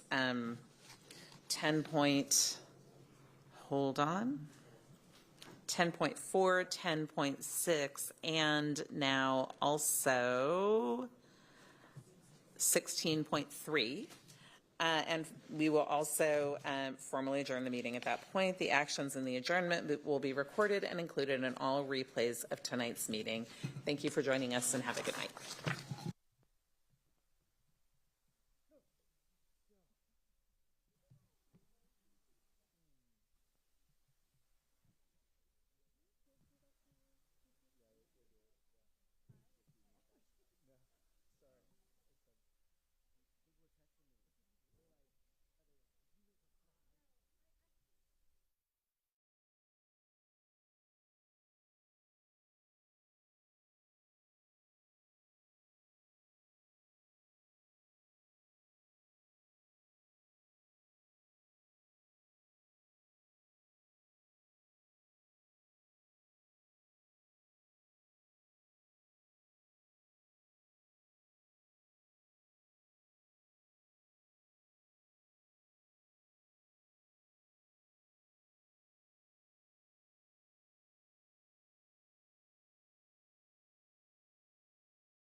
We will now reconvene the open meeting at 10:50 p.m. and move on to decision on student transfer appeals. First up is 18.1. The following board members are present. Oh, no, sorry. We are in open session now. So we will now consider agenda item 18.1, the transfer appeal on behalf of NG. Do I have a motion on that agenda item? I move to affirm the decision of the superintendent and deny the relief requested. Do I have a second? Second. Thank you. Is there any discussion? Right? Yes? Yes, I want to acknowledge again that in the response to this transfer appeal, there was evidence of direct connection with attempting to solve the challenges of the family and address their concerns. And I appreciate that effort by the administration to address the concerns of the family. Thank you. Any further discussion? All right, having a motion by trustee Whitley Chu and a second by trustee Quintana. All in favor, please raise your right hand. And the motion passes by all on the dais. And we're going to move on to 18.2, the transfer appeal of QT. Do I have a motion on agenda item 18.2, the transfer appeal on behalf of QT? I move to affirm the decision of the superintendent and deny the relief requested. Thank you. Do I have a second? Second. Trustee Hunter, thank you for a second. Is there any discussion? All right, thank you. I'll just add that there was evidence of the same in this one, and that is appreciated. Thank you to staff for connecting thoughtfully with families. Okay, having a motion by Vice President Whitley Chu, a second by Trustee Hunter on agenda item 18.2. All in favor, please raise your right hand. And the motion passes by all those on the dais. We will now move on to items for separate vote that we discussed during our general meeting. Vice President Whitley Chu, do we have a motion to approve item 10.4?